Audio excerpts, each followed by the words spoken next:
The snow came in sideways that night, the kind that didn't fall so much as a tack, horizontal sheets of ice that hit exposed skin like needles and stole the breath right out of a person's lungs. May Carter had stopped feeling her feet somewhere around the second mile. She wasn't sure about her fingers anymore either. She'd been gripping Noah so long that her arms had gone past aching into something numb and mechanical, just two frozen limbs doing the only job that mattered. He wasn't moving. That was the thing she kept coming back to, the thought that cut through the wind and the cold and the dark like something sharp. Her boy wasn't moving. 6 years old, 70 pounds soaking wet, and he'd gone limp against her shoulder maybe 20 minutes ago. She'd felt it happen, the slow slackening of his arms from around her neck, the way his head had dropped. She'd shifted him, pressed her cheek to his. He was breathing, barely. His skin was so cold it scared her in a way she couldn't name. "Keep walking," she said, to herself, to the dark. Behind her, strung out in a ragged line through the snow, were her other children. Eden, 15, carrying little June on her back. June, who was 4 and too frightened to cry anymore, just staring at the world over Eden's shoulder with enormous quiet eyes. Caleb, 9, walking with his head down and his jaw set in that stubborn way that always reminded May of a much older person. Iris, 11, moving alongside him, her arm looped through his. And Thomas, 7, bringing up the rear, dragging his feet in a way that told May he was running on nothing. 5 children. 6, counting the one in her arms. The Haverfield place had turned them away first. The Dunmore Ranch after that. Then the Kellys, the Andersons, the Pruitts. One by one, lights behind curtains, voices through doors, and then the same answer dressed up in different words. "We can't take you in. We haven't got the room. It wouldn't be right." "I'm sorry, ma'am." May had stopped hearing the apology part somewhere around the 5th door. It didn't sound like an apology anymore. It sounded like a wall. The last person she'd spoken to, a woman at the Kessler place who'd cracked her door just wide enough to peer out with one suspicious eye, had pointed west before closing it again. "Boone Place is about 3 miles out. Don't know if he'll let you in. He don't let anybody in." A pause, like she was deciding whether to say the next part. "But it's the last spread before the open country. After that, there's nothing." 3 miles. May had looked down at Noah, already flagging, already too quiet. She'd looked back at her children. She'd turned west. That was 40 minutes ago. Maybe an hour. Time had gone strange in the cold, the way it always did, stretching and compressing until it stopped meaning anything reliable. She saw the light through the trees first. A faint amber smear in the darkness, almost nothing, but there. May let out a breath that fogged and vanished and pushed herself forward. Her legs were wrong, too heavy. She stumbled twice in the last 50 yards, caught herself both times, kept going. The light resolved into a window. The window became a cabin wall. The cabin wall became a porch. She climbed the steps on her knees the last part of the way. The door was solid wood, weathered gray-brown with no bell and no knocker. May made a fist with the hand that wasn't holding Noah and hit it as hard as she could. The sound was pathetically small against the storm. She hit it again and again. She stopped counting. "Please," she said to the door, to the dark, to no one in particular. "Please." Behind the door, Silas Boone was already awake. He'd been awake for hours. Actually, not an unusual thing for him anymore. Sleep had been a negotiation ever since Clara died, something he had to bargain with rather than something that just came. Most nights he read until the lamp burned low, or he sat at the kitchen table with a cold cup of coffee and thought about nothing in particular, which was its own kind of rest. Tonight, he'd been listening to the storm come in and thinking about the south fence, which needed work he'd been putting off since October. The knocking startled him because he hadn't been expecting it. Nobody came out here. Nobody had reason to. He sat still for a moment, listening. Wind. The knock came again, harder, and then again, and there was something about the rhythm of it, irregular, desperate, the kind of knocking that wasn't asking permission but begging for something, that got him out of his chair before he'd consciously decided to move. He took the lantern from the table, crossed the front room, put his hand on the door handle. He stood there. 3 years of silence had trained him into something careful and closed, and some part of him resisted opening it. He wasn't afraid of whoever was out there, exactly. The frontier had given him enough experience with danger that he knew what that felt like, and this wasn't it. What he felt was something more complicated, a reluctance. Like opening the door meant something he wasn't ready for yet. The knocking stopped. He pulled the door open. The woman on his porch was on her knees, one hand pressed flat against the doorframe like she was using it to hold herself up. She was holding a child against her chest. A boy, maybe 5 or 6, his face slack and pale in a way that Silas recognized immediately as wrong. Behind her, just visible at the edge of the porch in the spill of lantern light, were more children. 4 of them, standing in the snow, watching him. The woman looked up at him. She had dark circles under her eyes and snow in her hair, and she was clearly running on the last scraps of whatever had been holding her upright for however long she'd been out in this. But her eyes were direct. Even now, on her knees, she was looking at him straight. "My son," she said. Her voice was flat with exhaustion, no room for anything else in it. "He's not waking up right." Silas looked at the boy. The boy's lips had gone grayish at the corners. His hands, hanging at his sides, were the wrong color. He stepped back and held the door wide. "Get in," he said. May didn't thank him. She didn't have the energy to spare for it right then, and something told her he wasn't waiting for it anyway. She pushed herself upright on the doorframe and carried Noah inside, and behind her she heard the shuffle of the other children following, the hesitant, half-frozen sound of 5 sets of feet crossing a threshold. The room was warm. The heat hit her like something physical, almost painful after the cold, and for a moment her vision went sideways. She locked her knees and kept moving. "Table," the man said from behind her. "Lay him on the table." The table was in the center of the main room, sturdy, kitchen length. May put Noah down as carefully as she could, which wasn't as carefully as she would have liked because her arms had stopped cooperating properly. The boy's head lolled to one side. Up close, in the lantern light, she could see the color of his face more clearly, and it frightened her. "How long was he out in it?" the man asked, moving around the other side of the table. "Since before the last ranch. Hour, maybe more. Wet through." May touched Noah's jacket. It was soaked, stiff in places where it had started to freeze. "Yes." "Okay." He was already moving, pulling things from a cabinet, blankets, something that looked like a tin basin. "Get the coat off him, boots too, everything wet." He glanced at the children clustered near the doorway. "Any of them bad?" May looked back at them. Eden had set June down and was crouching in front of her, checking her face. Caleb and Iris looked numb but functional. Thomas was shaking. "The little one in the back," she said, "and they're all cold. Fireplace is there, get them next to it." He pointed without looking up. "There's wood in the box, don't pile too much on at once." May went back to the children. She got them moving toward the fireplace, herded Thomas along with a hand between his shoulder blades, steered Caleb and Iris with quick words they didn't argue with. Eden managed June herself without being told. May got them situated on the hearthrug, close, but not too close, and then she went back to Noah. The man had filled the basin with water from a kettle that had been sitting at the back of the stove.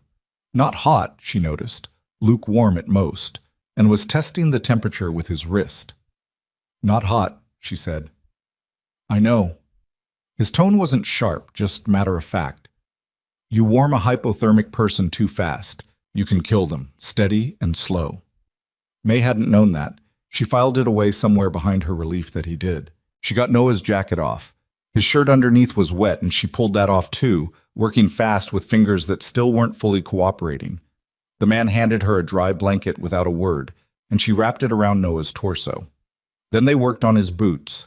The laces were half frozen, and it took time, but eventually she got them off, and his socks and his feet were ice cold in her hands.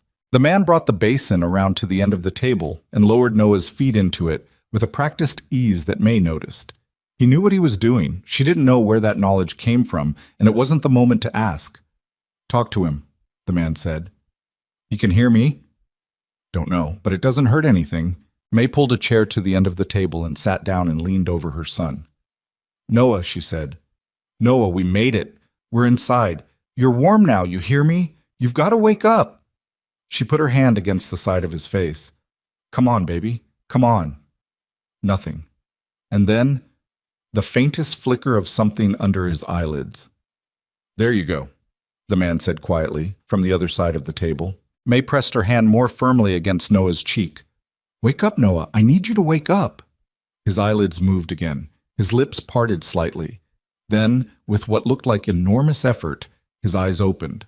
Just slits, barely anything, but open. "Mama," he said. So quiet she almost missed it. "I'm here." May exhaled something that wasn't quite a cry. "I'm right here." Demeet. It took another hour before she felt sure he was going to be all right. By then the other children had thawed enough to eat. The man had put together something on the stove without asking anyone what they wanted, just worked quietly in the corner of the kitchen while May sat with Noah. A pot of something. Beans and salt pork maybe, she wasn't sure. She could hear the children eating at the far end of the table, the click of spoons against bowls, the small sounds of people very hungry and very tired. Thomas had fallen asleep sitting up. Eden had caught him before he toppled and eased him down onto the floor, and now he was curled on the hearthrug with June pressed against him, both of them out cold. Caleb and Iris ate in silence, watching the room with the careful eyes of children who'd learned not to trust unfamiliar places too quickly. Noah was awake now, actually awake, color coming back into him in slow increments. May had gotten some broth into him. The man had produced it from somewhere, a jar from the cellar maybe. And Noah was looking around at the cabin with the vague, wondering expression of someone who didn't quite remember how they'd gotten somewhere. "Where are we?" he asked. "Safe," May said. "That's what matters." Noah considered this. "Is that man angry that we're here?" May glanced toward the kitchen, where the man was standing at the counter with his back to the room, cleaning up the cooking things. He moved quietly, economically. He hadn't asked them a single personal question since they came in. "No," May said. "I don't think so." "He's big." "He is." "But he let us in," Noah said, like he was working through the logic of it. "He did." Noah seemed to accept this as sufficient. He pulled the blanket tighter around himself and let his eyes drift closed, not unconscious now, but just tired. The deep tired of a body that had been through something and was repairing itself. May sat with her hand on his arm and let herself breathe for the first time in what felt like days. The man came around and checked the basin, which had gone room temperature. He lifted Noah's feet out of it gently. The boy didn't stir, and dried them with a cloth. Covered them with another blanket. "He's going to be okay," he said. "Yes," May agreed. Then, because she had to. "Thank you." He looked at her for a moment. He had dark eyes set deep under heavy brows. A face that had spent significant time outdoors. Not old, but marked. Somewhere in his late 30s, maybe 40. He looked like a man who'd stopped expecting things from the world and was mostly just getting along without them. "You can stay the night," he said. "There's a bedroom at the back. Kids can take the floor out here. There are blankets in the chest." He paused. "That's as far as we've gotten right now." May understood what he meant. The night was settled. Past that was a different question. "That's fair," she said. He nodded once. "I'm Silas Boone." May Carter. She looked at her children, the two sleeping on the hearth, the two at the table, Noah resting under her hand. "Mine are Eden, Caleb, Iris, Thomas, June, and Noah." Silas looked at them, a long, taking-in look, like he was counting something or calculating something she couldn't see. "6," he said. "6." May confirmed. He didn't say anything else about it. He just went to the chest she hadn't noticed against the wall and started pulling out blankets. Later, when the children were settled and the lamps were low, May sat in the chair nearest the fire with a cup of something warm that Silas had left on the table without comment. Coffee, maybe. Mostly just hot. She sat with her knees together and her hands around the cup and let the heat work its way into her. She was 40 years old, and she felt every year of it tonight. Outside, the storm was still going, but from in here it sounded distant, like something happening to someone else. The fire popped. Thomas shifted in his sleep and murmured something. June was so still May had to look twice to reassure herself. She heard Silas moving in the back part of the cabin. The quiet footstep sounds of a person who'd spent years moving around a space without anyone to account for. No conversation, no explaining himself. just the ordinary nighttime sounds of a man in his own place. May closed her eyes and tried to think about tomorrow. It didn't get very far. Tomorrow was a word with too many unknowns in it right now. Where they'd go, what she'd do, what this man would say in daylight when he'd had time to think about what he'd let through his door. Tonight had been survival. Tomorrow was something else. She opened her eyes and looked at the room she was sitting in. It was Spartan, the way a place gets when only one person has been living in it for a long time, and that person isn't interested in comfort for its own sake. Functional furniture. A few things on the walls, a calendar, a hook with a coat, nothing decorative that she could see.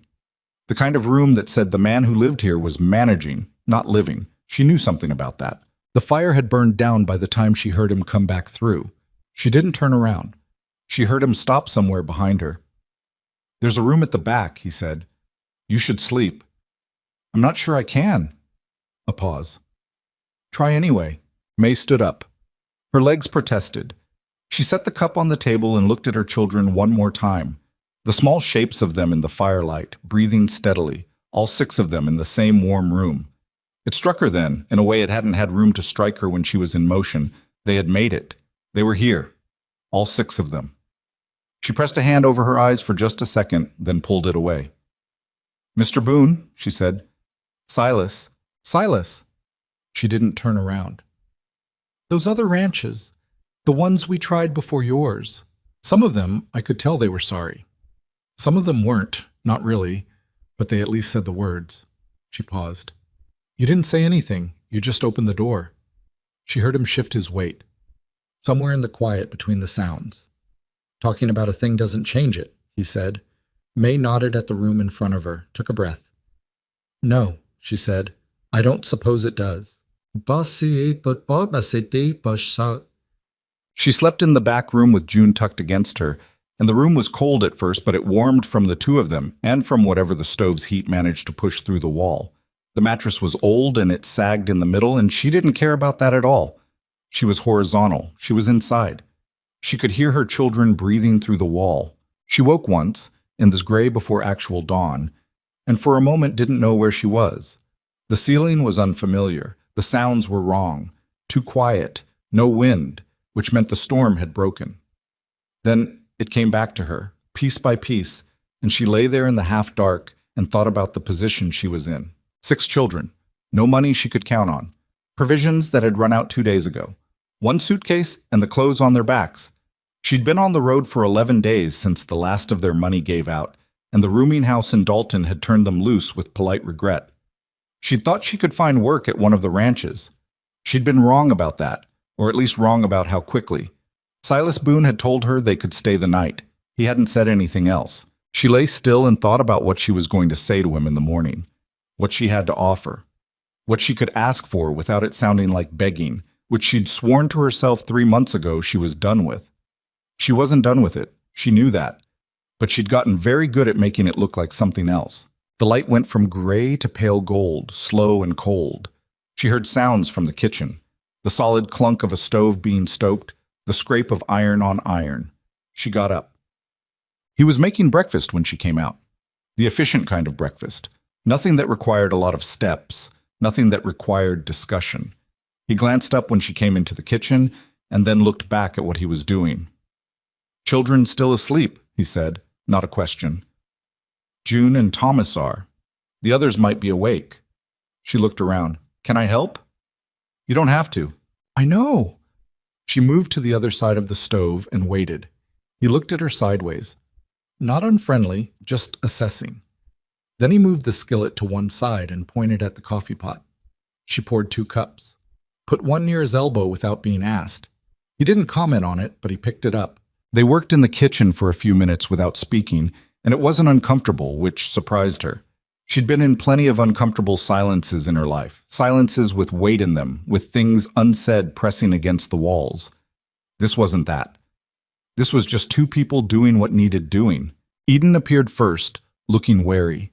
She stood in the doorway with her arms crossed and looked at Silas the way she looked at everything she didn't trust, which was most things and most people. Silas didn't try to engage her. He just moved around the kitchen doing what he was doing, which May appreciated without being able to say why. "Mama," Eden said. "We need to talk about what we're doing today." "I know. We can't just—" "Eden." May kept her voice level. "I know. We'll talk." Eden looked at Silas again. He had his back to them, pouring batter into the skillet. She pressed her lips together and went to sit at the table with the rest of them, who had started appearing one by one, sleep-stupid and quiet. Breakfast was pancakes and what was left of the salt pork and the rest of the coffee. The children ate like they'd been hungry for longer than just last night, because they had. May watched Silas watch them without looking like he was watching them. Those small, flickering glances that people do when they're noticing something and don't want to get caught at it. When the plates were mostly cleared, she said what she'd been working up to. "I want to make you a proposal," she said. Silas put his coffee down. "I'm not asking for charity," May said. "I know you don't know me. I know you took in 6 strangers last night on the strength of nothing but the fact that my boy was turning blue. And I know that was more than most people would have done." She kept her hands flat on the table. "The winter's long, and there's work in a place like this. I can see from where I'm sitting that this house hasn't had someone keeping it in a while. I don't mean that critically." She caught herself. "I mean, I can work. I can cook. I can clean. I can fix things. My kids are old enough to be useful, Eden especially." She looked at Silas. "I'm asking for the winter. A roof and food in exchange for work. That's the deal I'm proposing." Silas was quiet for a moment. "The spring?" he said. "In the spring, I'll have had time to figure out the next step." "I'm not asking you to solve my life, Mr. Boone." "Silas, I'm asking for a bridge." Another silence. May held herself very still. "There are things about this ranch you don't know," Silas said. "Things that'd change whether you wanted to be here." "Maybe," May said, "but right now with the storm done and 6 hungry kids and nothing between us and the open country, I'm not sure I have the luxury of advanced knowledge." Something moved across his face. She couldn't read it fully. It was one of those expressions that came and went too fast, leaving you not sure if you'd seen it at all. "It's not a comfortable place," he said. "The house needs work. The ranch is—" He paused. "It's been let go a bit." "That's what I do," May said. "Let me do it." He looked at her for a long moment. Then he looked at the children down the table. Noah, awake this morning and eating with the single-minded focus of a child who'd been through something frightening and was now deeply interested in pancakes. Thomas, staring at the ceiling. June, who had somehow gotten syrup in her hair. Caleb and Iris, watching Silas with the careful eyes they'd been born into. Eden, looking at her hands. "One condition," Silas said. May waited. "If it stops working, if it's not right for any reason, you tell me straight. I don't want things building up under the surface. I've had enough of that." May held his gaze. "Agreed." He picked up his coffee. "Okay then," he said, and drank. She didn't realize until later, much later, sitting on the edge of the porch in the watery afternoon sun with the storm wreckage all around her, branches down, snow heaped in strange shapes against the fence posts, the whole world white and still and beginning to creak back to life, that she'd been waiting for him to say no. Waiting for it with every part of her, the way she'd learned to wait for things to go wrong because they usually did. They hadn't gone wrong, not yet. She pressed her hands flat on her thighs and looked out at the frozen landscape. 3 years of running or getting ready to run, and she'd gotten so used to the feeling that she wasn't sure what to do with its absence. Even now, even sitting still in the cold afternoon, some part of her was listening for the sound of it starting again. Behind her, through the cabin wall, she could hear her children. Noah's voice asking something, Thomas's laugh, sudden and brief, the low sound of Eden telling someone to be quiet. And underneath all of that, somewhere deeper in the house, the unhurried sounds of a man going about the ordinary business of his day. It wasn't safe yet. She knew that. Safe was something you built over time, and they'd been here less than 24 hours. And she didn't know Silas Boone except that he had dark eyes and quiet hands, and he'd opened his door in a blizzard to a woman on her knees. But it was more than she'd had in a long time. May Carter looked out at the white silence of the Boone Ranch and let herself stay sitting for one more minute. Just one. Long enough to feel the solid boards of the porch under her, the cold air on her face, the far-off sound of her children alive and warm inside. Then she stood up, straightened her spine, and went back into work. The first morning after the agreement, May woke before anyone else and lay in the dark listening to the house settle. The storm was fully gone now. She could feel it in the quality of the silence, the way cold air sits differently when it isn't moving. The ceiling above her was rough-hewn timber, low and close, and she could see her breath in faint puffs in the weak light coming under the door. She got up. She'd been the first one up for so many years that her body had just accepted it as fact, like sleeping in was something that happened to other people. She dressed in the dark without waking June, eased the door open, and came out into the main room. Silas was already at the stove. She stopped for a moment. She hadn't expected that. He was standing with his back to her, feeding wood into the firebox with the unhurried patience of a man who'd done this 10,000 times and expected to do it 10,000 more. He didn't turn around, but he said, "Coffee's almost done," in a tone that suggested he wasn't particularly surprised to see her either. May looked at the room in the early morning light, the first real look she'd gotten at it, now that she wasn't half frozen and managing a crisis. It was what she'd suspected the night before, confirmed now in the pale January light coming through the windows. A room that had been adequate once and had since been reduced to functional. Bare walls where things had probably hung. A table that needed at least one leg re-leveled. Curtains that had faded to the color of old bone. Dishes stacked with the efficiency of a person who only uses what they need and doesn't think about the rest. It wasn't sad exactly. It was just empty in a way that went past furniture. She found 2 cups without asking where they were. Second shelf, right side, and poured them both when the coffee was ready. Set one by Silas's elbow. He picked it up. "I want to start in the kitchen today," she said, "if that's all right. The windows need weatherproofing, and I noticed the corner boards on the cabinet are coming loose." Silas turned and looked at her. "I have children in this house," May said, matter-of-factly. "I need to know what's broken." He held her gaze for a second, then looked back at his coffee. "There's tools in the shed. Whatever you can find in there is available." "What about the upper room, the ladder loft?" "Hasn't been used." "Could be used," May said. "Caleb and Thomas could sleep up there. Give the girls more room." Something crossed his face. Not refusal, but a hesitation, like he'd been asked a question he needed a moment to consider. "Might need reinforcing."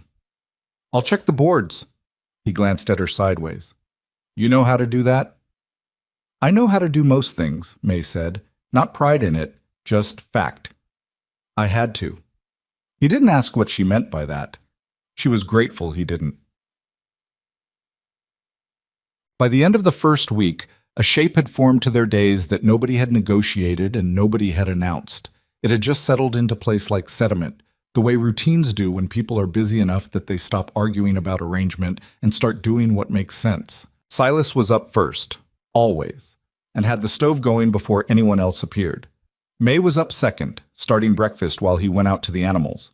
The children woke in stages. June last, always, dragged reluctantly out of sleep by Thomas, who'd somehow appointed himself her morning handler with zero explanation. Caleb and Iris took to fetching water from the pump before breakfast, which freed up nearly an hour of May's morning. Eden, after the third day, started helping with the cooking without being asked, though she had a way of doing it that suggested she was being useful in spite of herself. Silas noticed all of this. May noticed him noticing. He was a quiet observer, Silas Boone. He'd watch the children from across a room with those dark eyes of his, not staring exactly, just tracking, like he was running some internal accounting. It made Eden bristle, and she didn't try to hide it. It made Noah bold because Noah was built that way, reaching toward people rather than away.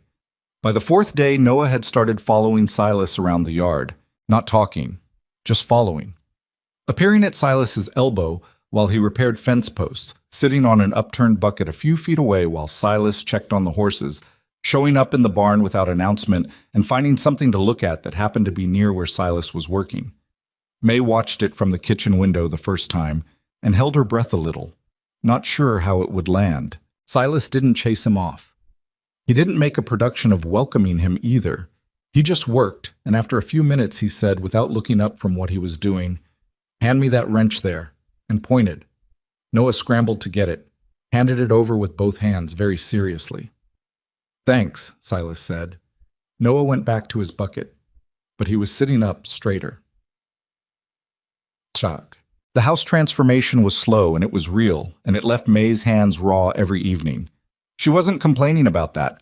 Raw hands were just the cost of the work, and the work needed doing. But she noticed the rawness because it was evidence, proof that something was changing. She started with the kitchen, as she'd said, then moved to the main room. She rehung the curtains after washing them so thoroughly they came out 2 shades lighter. She found a rug folded in the back of a closet and shook it out in the yard and put it down in front of the fireplace, and the room changed immediately, became something warmer than it had been. She re-leveled the table with a piece of cut wood she found in the shed, and after that Caleb stopped having to put his hand under one corner to stabilize it when he ate. Small things, one after another. Silas moved around the changes without comment, but she could see him noticing them in that peripheral way he noticed everything. He looked at the rug for a long moment the first morning it appeared, and then just stepped around it and went to the stove. "Where'd you find that?" he asked. "Back closet, the cedar one." He said, and that was all. But 3 days later, she came into the main room and found that he'd moved one of the chairs, positioned it slightly differently, angled toward the fire and the rug rather than away from it, the way you'd move a chair when you'd decided to actually sit in a room instead of just passing through it. She didn't say anything about that either. Eden was the difficulty. Not a surprise. Eden had been a difficulty in the specific way that capable, suspicious people are difficult. Not unreasonably, not selfishly, but with a consistency that wore on you. She was 15, and she had been her mother's right hand for 3 years, and she had opinions about everything, and she expressed them through a combination of silence and pointed observation that was sometimes harder to navigate than actual argument. She didn't trust Silas Boone. She'd made that clear without ever saying it directly. She watched him when he was in the room. She positioned herself between him and the younger children in ways that were probably unconscious but weren't. When he spoke to the kids directly, she waited for something wrong in what he said, like a person proofreading for an error they expected to find. May understood it. She didn't particularly want to manage it, but she understood it. It was Iris who accidentally broke a piece of it loose.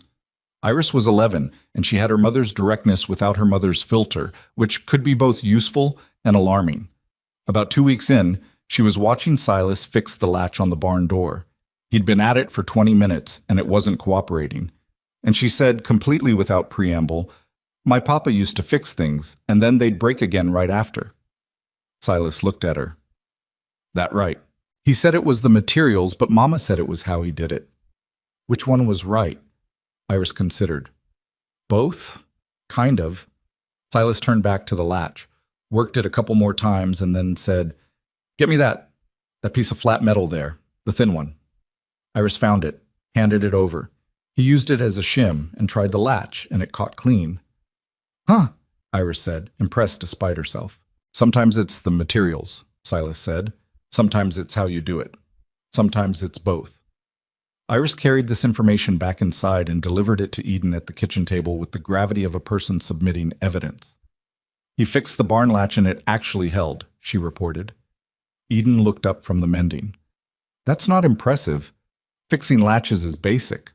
The carpenter in Dalton couldn't fix ours for 3 months. That doesn't mean anything. I'm just saying." "I know what you're saying, Iris." Iris shrugged and went back outside. Eden looked at the door for a moment, then back at her mending. Her hands kept working. Her expression didn't change, but she didn't say anything else. Noah got sick again in the 3rd week. Not seriously, just a fever that ran a couple of days and left him tired and plaintive, the way fevers do with children when they're past the dangerous part but still feel bad enough to want attention. May sat with him in the evenings, and during the day Iris checked on him, and mostly it wasn't a crisis, just the ordinary annoyance of illness. It was during this that Silas did something May hadn't expected. She'd come in from outside one afternoon. She'd been checking the south-facing window frames that she suspected were letting cold air through, and found Silas sitting on the floor next to Noah's bedroll, not talking, just sitting. He had a piece of rope in his hands, and he was making knots in it, one after another, different shapes, and Noah was watching from his blanket with the focused attention of a sick child who'd found something interesting to look at. May stopped in the doorway. "That one's a bowline," Silas was saying, and his voice was different than usual, quieter, without the economy of it, a little slower. You use it when you need a loop that won't slip. What's it for? Noah asked. Lot of things. Rescuing somebody from a hole if you had to, securing things to a saddle, knot you can put together quick when you need it. Can I learn it? When you're better. Noah considered this. How long does better take? Depends. On what? On whether you stop trying to get up and do things before you're ready. Silas glanced at him sideways. I'm looking at you specifically. Noah made a face that suggested this was unfair, but he pulled his blanket up. May went back outside without announcing herself. She stood on the porch and looked at the yard and thought about the fact that the man in there, this person she'd known for 23 days, had sat himself down on a cold floor to keep a sick child company without anyone asking him to. She didn't know what to do with that, so she went back to the window frames. Opek. The question of the New Year's gathering came up on a Thursday, which was exactly 18 days after they'd arrived. May found out about it from Caleb, who'd heard it from the man who'd come by with mail. A monthly thing, she'd learned, when someone from town made the rounds to the outlying properties. Caleb reported that there was going to be a gathering at the Mercer place on New Year's Eve, and that the man had mentioned it to Silas, and Silas had said something that Caleb had interpreted as probably no, but maybe. May found Silas in the barn that evening. He was brushing down the gray horse, one of two he kept, both working animals, nothing decorative about them. The barn smelled like hay and cold and animal, and the lantern light made everything amber. Caleb said you heard about the Mercer gathering, May said. Silas kept brushing. He's got ears. He does. May leaned against the stall gate. You're not planning to go. Not a question. He glanced at her and back at the horse. Haven't been to a thing like that in a while, he said. How long is a while? 3 years? Near enough? May was quiet for a moment. She thought about the empty walls, the chair angled away from the room, the calendar that was a year out of date that she'd noticed and not said anything about. The children would benefit from it, she said, choosing that angle deliberately. They've been cooped up since we got here and they need to be around people. Eden especially. Eden doesn't look like she wants to be around people. Eden needs to remember that not all people are a threat. The only way she does that is exposure. Silas was quiet for a beat. The brush stroked down the horse's flank in a slow arc. People are going to have questions, he said. About you, about why you're here. Let them have questions. That's easy to say. I've had harder things, May said. She watched him. Is that what's stopping you? What people will say? Something shifted in his posture. Not quite a flinch, but close to one. No. Then what? He put the brush down and turned to face her, leaning back against the stall. In the lantern light, he looked tired in a particular way. Not sleepy, just worn, like a thing that's been under pressure for longer than it was designed for. I knew everybody at those gatherings as someone else, he said. When Clara was alive, it was a different kind of being there. He paused. I go now. I'm something different. I don't know what. May looked at him for a long moment. You're a man who's had a hard few years and is still here, she said. That's not nothing. He didn't respond to that, but something in his face changed slightly, something very small. Think about it, May said, and pushed off from the gate and went back to the house. He agreed to go 3 days later. He didn't make an announcement about it. He just said, at breakfast, that the Mercer place was about 4 miles east and they'd need to leave by mid-afternoon if they were going, and looked at May, and she said, all right, and that was how it was decided. The children were thrilled in their various ways. June asked 14 questions about it. Thomas couldn't sit still. Even Caleb, who generally tried to look unbothered by things, spent more time than usual fixing his hair the morning of. Eden said she didn't particularly want to go, but she got ready with everyone else and didn't argue when it was time to leave, which May counted as agreement. They made the drive in Silas's wagon. The children piled in the back with a quilt over them against the cold. May sat on the seat beside Silas and watched the land go by. White fields, bare tree lines, the occasional dark shape of a barn or fence in the distance. The sky was the particular blue of very cold days, deep and clear. How many families will be there, she asked. 8 or 10, usually. Could be more this time. You know all of them? Most. Are any of them... She considered how to say it. Unkind? He thought about it. Martha Driscoll will ask you a lot of questions, more than you'll want to answer. She's not mean, she's just interested. That's one word. May almost smiled. I can handle interested. The Mercer place was bigger than Silas's, a two-story house with a barn beside it, and there were already 4 wagons outside when they arrived. Light in all the windows. May could hear voices and what sounded like a fiddle from somewhere inside. She climbed down from the wagon and helped June down and turned to find 2 women standing on the porch looking at them with the open curiosity of people who had seen the wagon coming for the last mile and had been waiting. The taller one had gray hair pinned back and the kind of face that asked questions with its eyebrows. That would be Martha Driscoll, May thought. Silas had come around the wagon. He stopped beside May, which she hadn't expected. She'd half thought he'd drift inside on his own, leave her to manage introductions. Instead, he stood there, slightly too close to be accidental, and said, "Eliza Martha, this is May Carter. She and her children are staying at the ranch this winter." "Well," said Martha Driscoll, with an expression that managed to be welcoming and interrogating simultaneously. "We wondered if you'd make it out this year, Silas." "We made it," Silas said. Martha's eyes moved from him to May and stayed there. May met her gaze directly and smiled, the smile she'd learned to use that was warm enough to disarm and cool enough to discourage certain questions. It worked about halfway. Inside, the party was the particular kind of frontier gathering May had been to before. Loud and warm and informal, children running underfoot, men clustered near the food, women doing what women at these things always seem to do, which was hold the actual social infrastructure together while making it look like something else. She'd always respected that particular competence. She circulated. She answered questions. Yes, she was from Harlan County originally. Yes, 6 children. No, she didn't expect anyone to do the math on that out loud. Thank you. She let June drag her to see the Mercer family's dog, a fat spotted thing that endured June's admiration with deep dignity. She watched from across the room as Noah attached himself to a boy about his age, who seemed happy to have him. Thomas, she noticed, had disappeared with 2 other boys within approximately 4 minutes of arrival. That was Thomas. Eden was the one May kept an eye on. Her daughter stood near the wall for the first half hour, arms crossed, watching the room with those careful eyes. She refused 2 attempts at conversation, accepted a cup of cider, refused a 3rd attempt. May started to think she was going to be planted there all evening. Then one of the older Mercer girls, 17 maybe, with the confident energy of someone comfortable in her own house, came and stood next to her without introducing herself, just stood there also looking at the room. A minute passed. Then the girl said something May couldn't hear, and Eden said something back, and the girl laughed, and May looked away before Eden could catch her watching. Silas was in the corner with 2 men May recognized as the Halver brothers from the property 2 miles north, and from their expressions and the shapes of their words, she could tell they were talking about something practical. Livestock, maybe, or fence lines.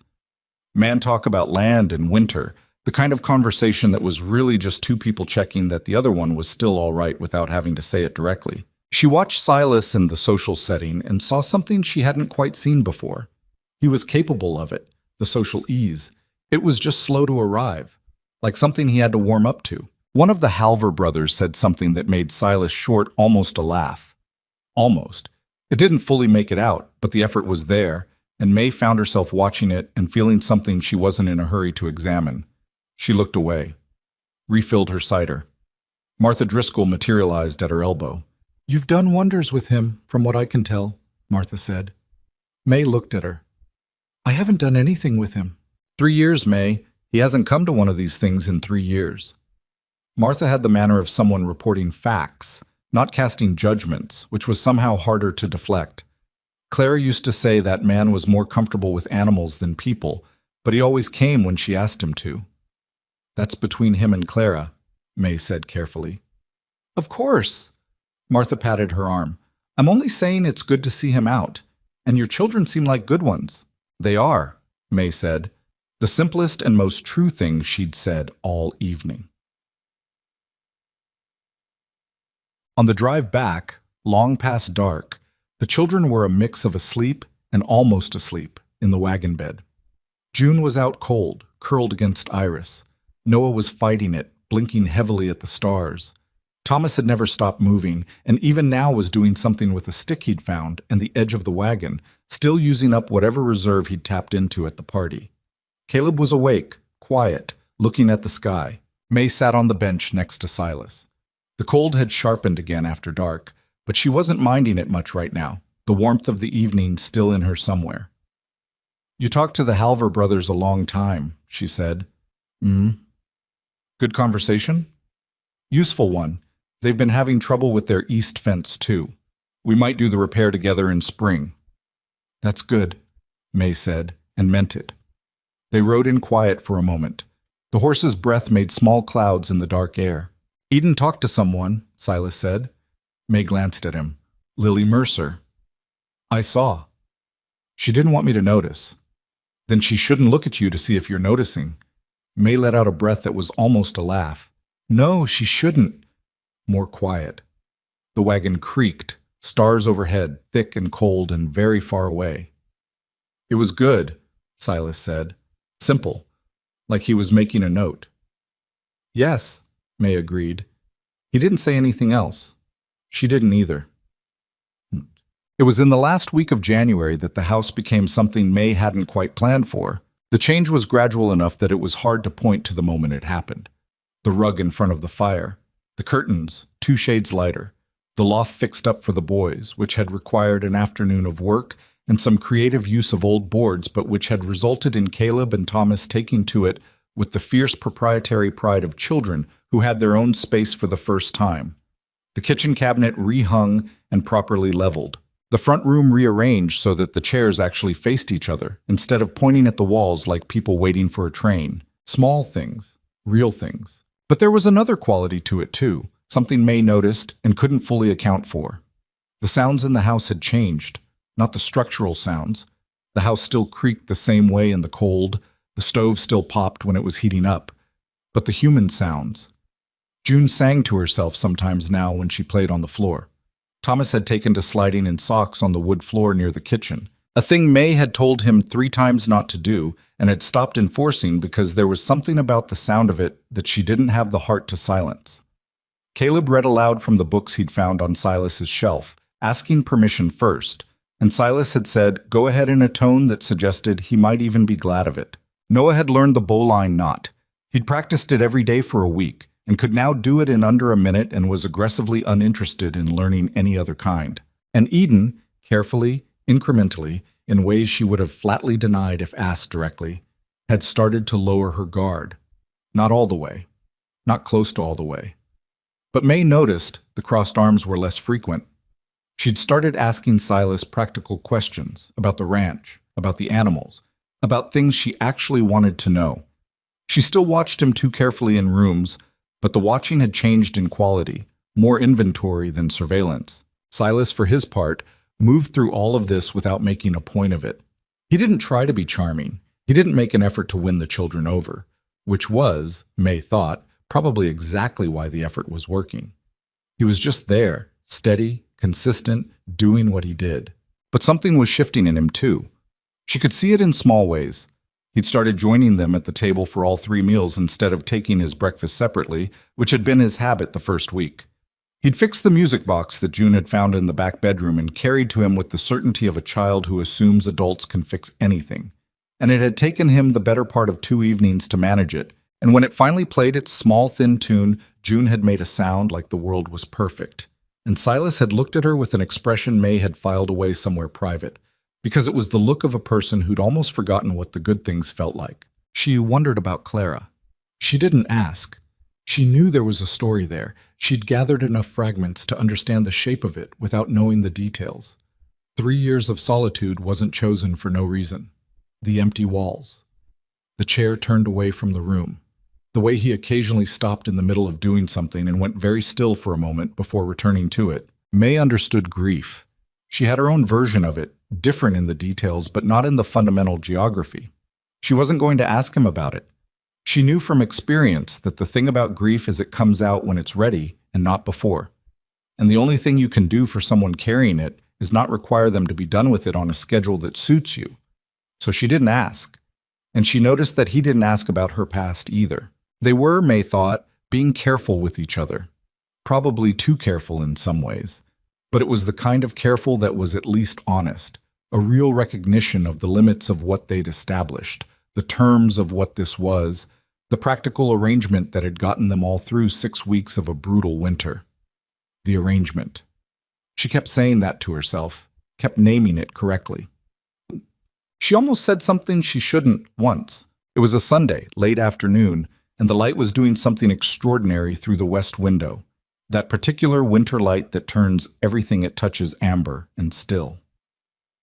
May was at the stove, and she looked up and saw Silas at the table helping Iris with something, a drawing she was doing, and he was leaning over slightly and pointing at something on the paper and saying, "The barn isn't that far from the fence. Here, like this."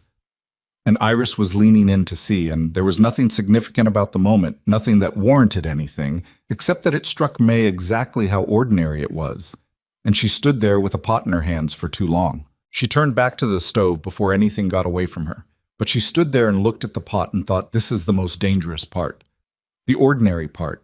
The part where things start to feel like something they're not allowed to be yet.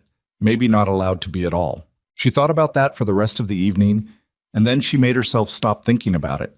Because there were 6 children in this house, and a man who'd opened his door on the strength of a desperate knock and a dying boy. And she had no business putting any more weight on this thing than what it was built to hold. What it was built to hold was a winter. She needed to remember that. Still, late that night, with June asleep against her and the house quiet and the fire down to coals, she lay in the dark and listened to the ordinary sounds of the place, all those human sounds that hadn't been there 6 weeks ago, and she thought that she had not felt safe the way she felt safe right now in longer than she could accurately remember. That was the real danger, she thought. Not the storm, not the cold, not the uncertainty of spring. The dangerous thing was this. For the first time in 3 years, she didn't want to leave. The second blizzard came without much warning, which was the way the worst ones always did. There had been signs, if you knew how to read them. The particular heaviness in the air the afternoon before, the way the horses had grown restless in the barn, the sky going the wrong color at sunset. Not the clean orange of a cold, clear night, but something murkier, bruised at the edges. Silas had known. May had watched him watch the sky at supper and understood from his expression that tomorrow was going to be a different kind of day, and she'd quietly made sure there was enough wood stacked inside before dark. By morning, the world had disappeared. Not figuratively. The windows were white. The door, when Silas cracked it at 6 in the morning, met a wall of driven snow that had drifted against the porch overnight and came up past his knee. He shut it again and looked at May, who was already at the stove, and neither of them said anything because there wasn't much to say. They were staying put. The storm would decide when they weren't. The children took the news in their various ways. June thought it was wonderful and pressed her face against the window to look at the white nothing. Thomas immediately began devising something with rope and the loft ladder that May confiscated before it became a medical situation. Caleb went to the bookshelf with the purposeful air of someone who had just been given unexpected free time. Iris found her way to the corner where she'd been working on a sketch of the barn and picked up her pencil. Noah went to find Silas. Eden sat at the kitchen table with a cup of tea and looked at nothing. May watched her daughter for a moment. The set of her jaw, the careful stillness that wasn't peace but its imitation, and thought about all the things Eden hadn't said in 7 weeks. There were a lot of them. Eden was 15 and she had learned, the hard way and too young, that saying certain things out loud made them more real rather than less. So she kept them in and used that jaw set and that careful stillness as a lid over the pot, and mostly it worked. Mostly. May brought her a second cup of tea without being asked and sat across from her. Eden looked up, suspicious of the gesture. "I'm not going to make you talk," May said. "Good," Eden said. They sat there for a moment in the particular way they'd learned to sit with each other.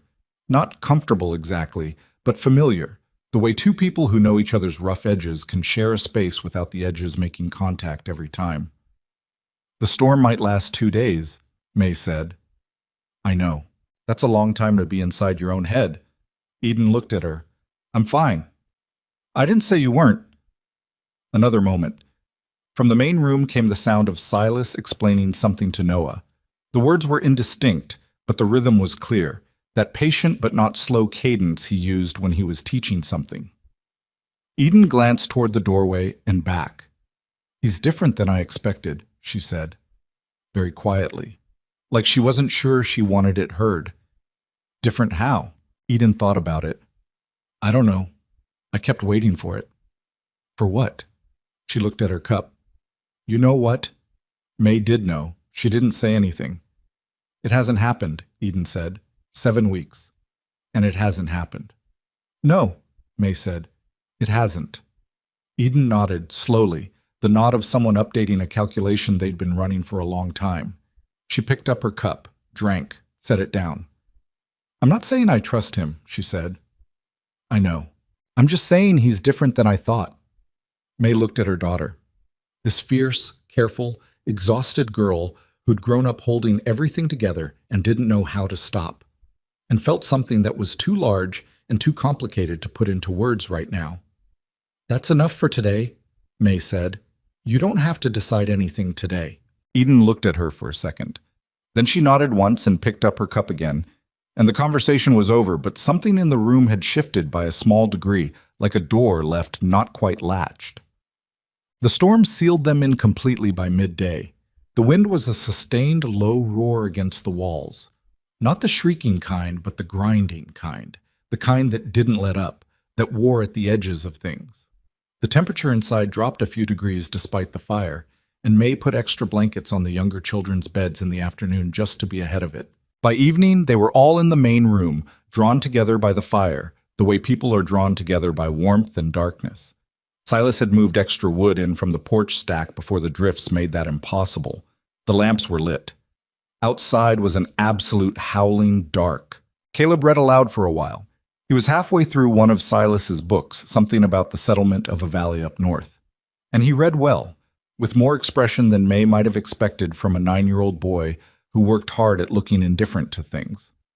June fell asleep on the hearthrug approximately 40 minutes in. Thomas lasted another 20 minutes and then was also out, which might have been a record for him. Iris fell asleep sitting up, pencil still in her hand, chin gradually dropping toward her chest. That left the 4 of them: May, Silas, Eden, Noah, and the fire and the storm. Noah was at the age where sleep was something that happened to him against his will, and he was fighting it hard. He'd positioned himself on the floor near Silas's chair with the rope he'd been practicing knots on, working the bowline over and over with the blind repetition of a child who's found one thing he's good at and intends to prove it indefinitely. "Silas," he said, eyes down on the rope. Were you ever scared of a storm like this?" Silas was quiet for a moment. "Yes," he said. Noah looked up. "When?" "Long time back, before I was grown." "What happened?" "Spent 2 nights in a barn with the animals because the house was worse than the barn. Roof had a bad spot." He paused. "I was about your age." Noah processed this. "Was there someone with you?"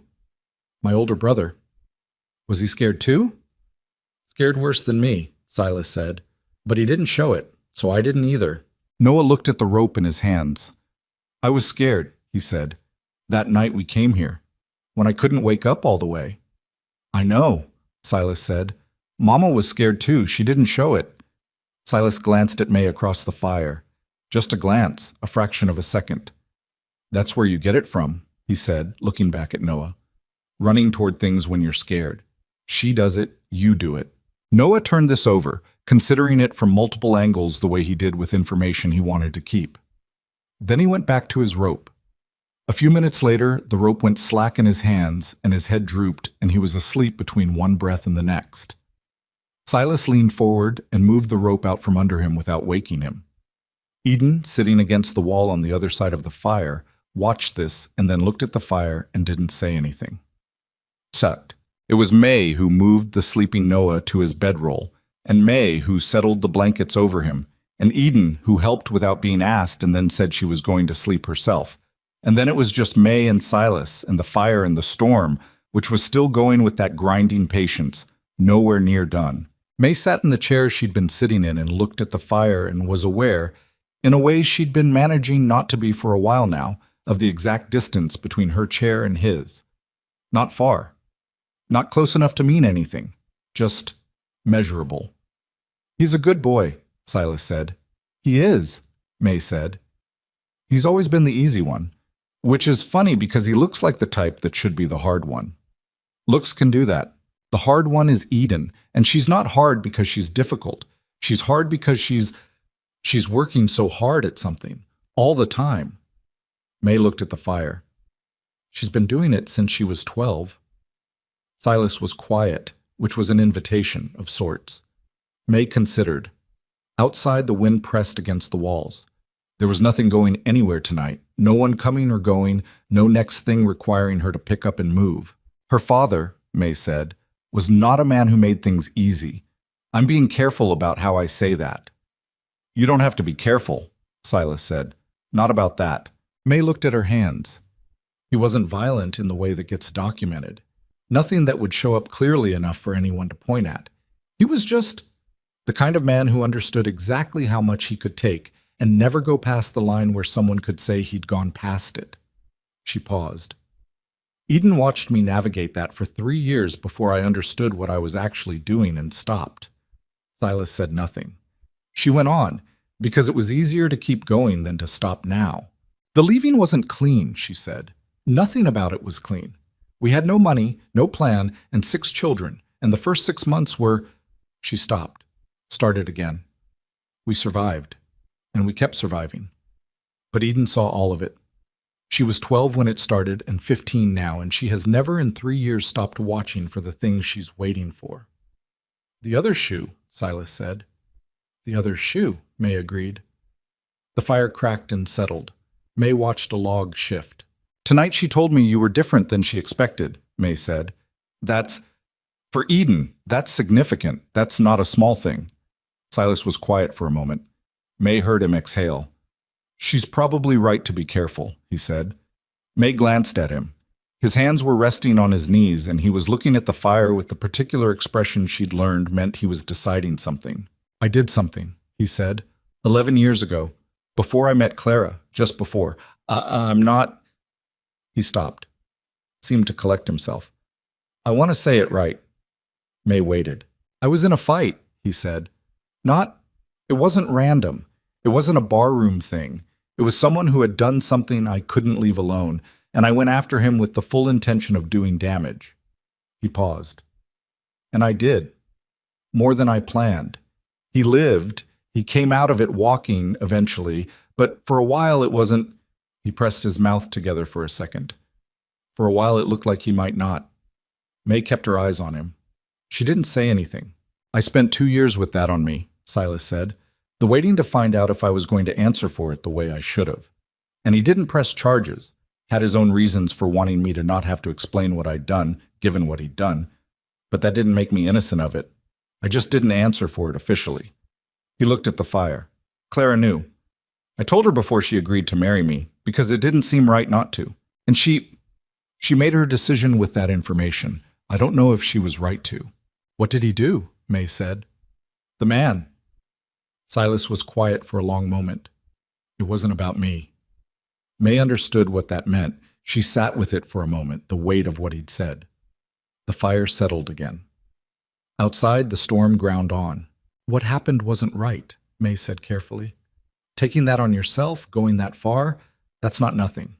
I'm not going to tell you it is. She paused. But I've known men who did worse than that and felt nothing about it. And I've known men who did worse than that and felt nothing about it and then made everything around them pay for the fact that they felt nothing. She looked at him. That's not what I'm looking at right now. Silas held her gaze. His expression was the kind that's braced for something that hasn't come yet. You told me, May said, in the middle of a blizzard, when we're not going anywhere and there's nobody else. You told me. And you told it straight, no excuses in it. I'm not looking for... I know you're not, May said. That's part of why I said it. Another long silence. The fire. The wind. The sleeping children in the next room. You've been carrying that 11 years, May said. You carry things. I know. I have my own load. She looked at the fire again. Do you want to hear it? Only if you want to say it. May almost didn't. She'd gotten very good over the years at compressing the whole history of it into the smallest possible space and keeping it there. She'd said the essentials tonight. Eden's father, the 3 years, the leaving. Those were the essentials. But there was another part.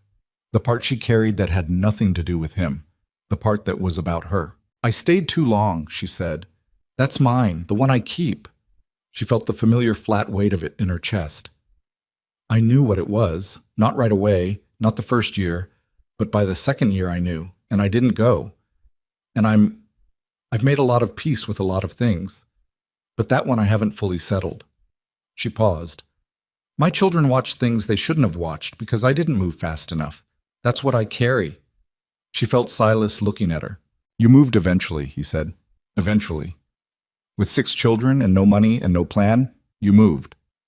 I moved. He was quiet for a moment. That's not nothing either. May looked at him.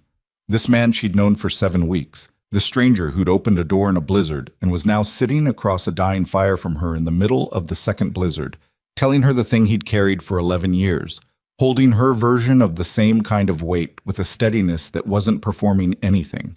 She thought, I have not been looked at like that in a very long time. She looked back at the fire. I think, she said carefully, that we should probably sleep.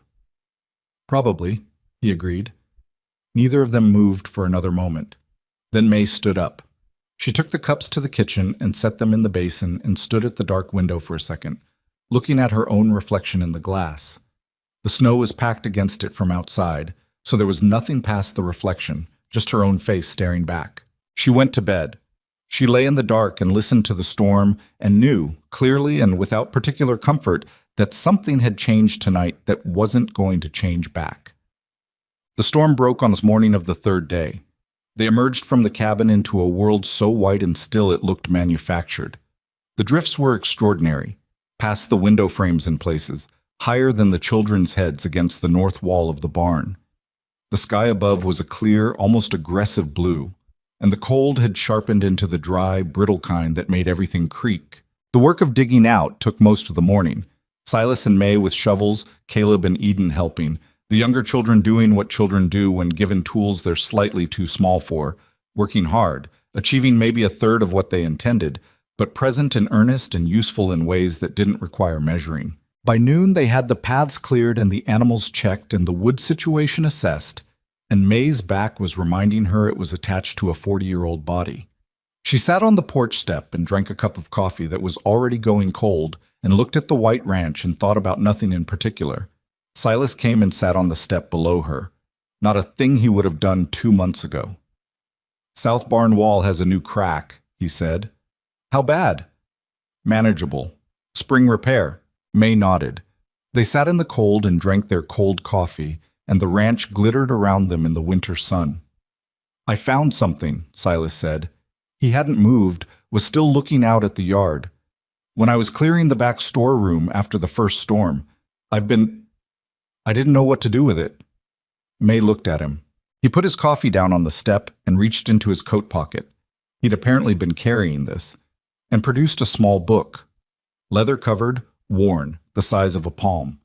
He held it for a moment and then held it out to her. May took it carefully, opened it. The handwriting inside was a woman's.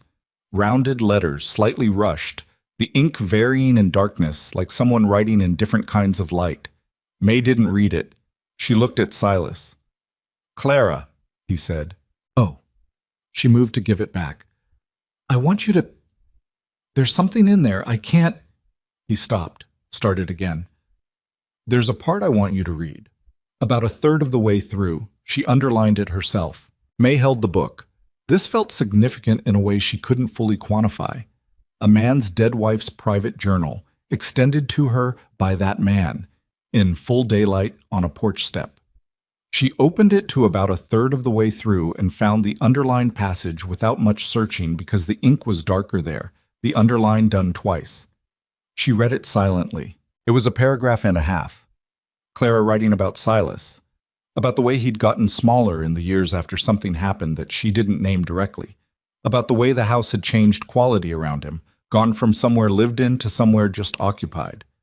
And then, I want him to have more than this when I'm gone, which I think about more than I let him see. I want him to find someone who makes the house sound like something again. Children would be good. He doesn't know how to be easy around children, but he wants to, and that matters. He should have a family that needs him and that he can be needed by. I don't want him to be alone in that house. I want him to let someone in. May closed the journal carefully. She sat with it in her lap for a moment. She knew she was sick, Silas said. For the last year she knew. She mostly kept it like that in the journal. She didn't want me worrying about things I couldn't fix. May's throat was doing something she was working to keep quiet about. She sounds like she was someone worth knowing, May said. She was. She was right about you, May said. The children part. The wanting to and that mattering part. Silas took the journal back carefully, held it. I've been trying to figure out how to be okay with the fact that she's right, he said. That it's okay for that to be true. That it doesn't... He pressed his mouth together. I don't know. That it doesn't cancel anything out. May was quiet for a moment. It doesn't, she said. That's not how any of this works.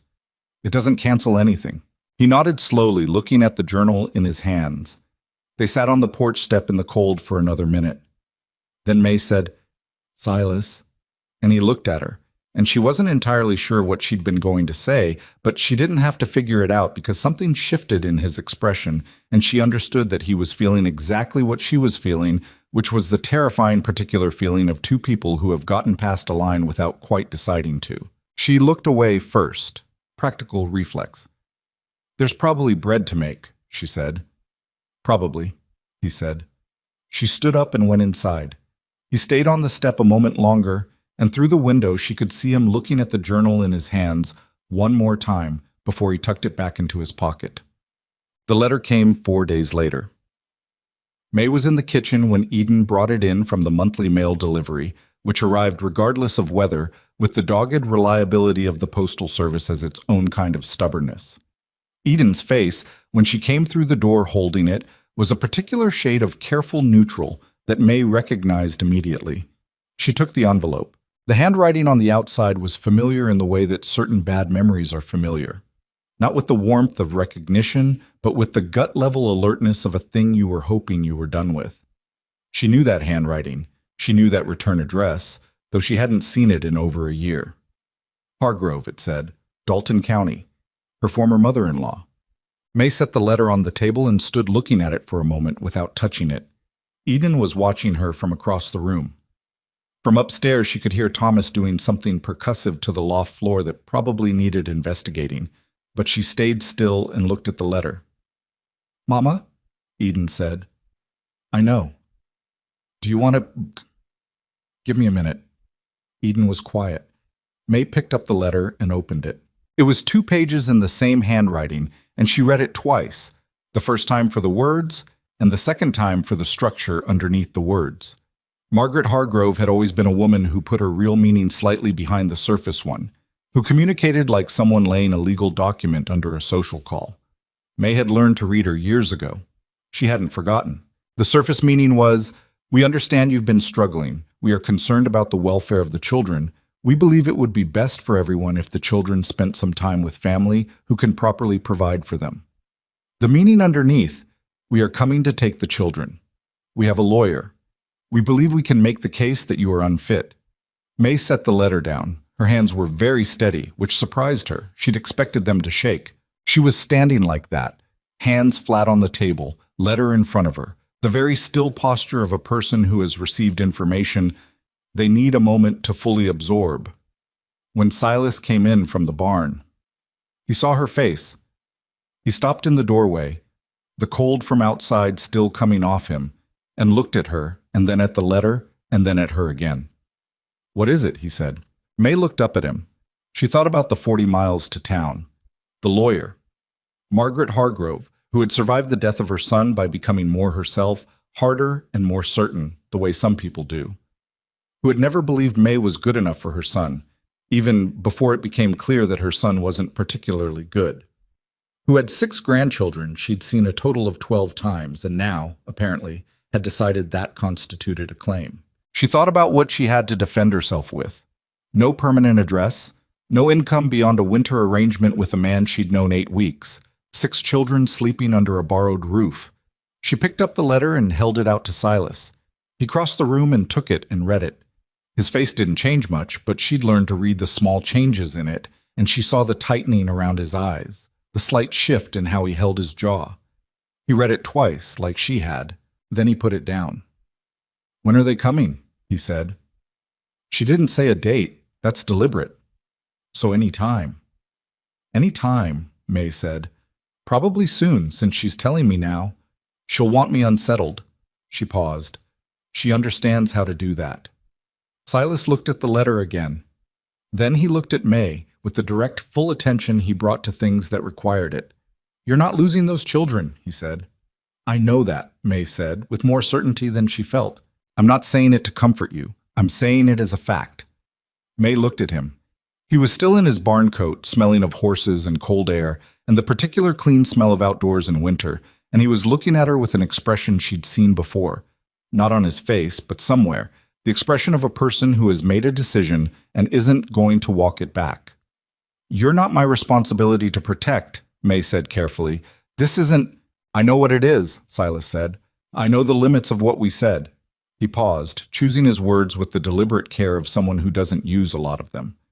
"I'm saying that whatever you need to do to keep them, you're not doing it alone. That's not a proposal. That's just what's true." May was quiet for a moment. "She'll say I'm unfit," she said. "She has a lawyer who's going to look at my situation. No permanent home, no income she can point to, a winter arrangement with a stranger. And he's going to say—" "Then we change that," Silas said. May looked at him. He held her gaze.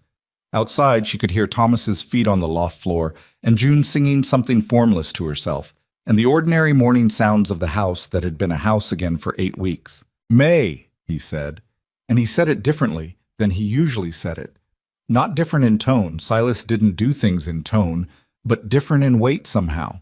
The weight you put under a word when you want someone to understand that you mean everything after it.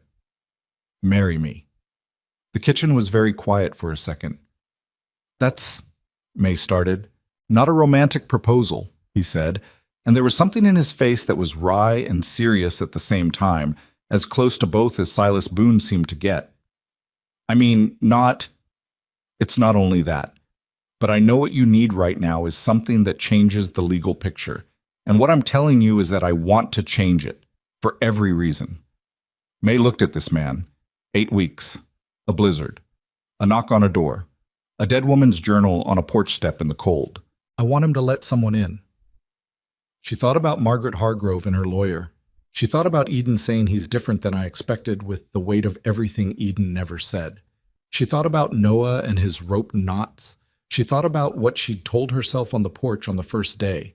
That safe was something you built, and this wasn't it yet. She'd been building it for 8 weeks without fully admitting that was what she was doing.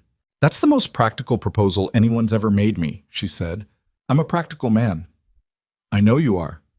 He held her gaze. Waiting. Not the waiting of a man performing patience, but the real kind. The kind that would hold as long as it had to and wouldn't make her feel it either way.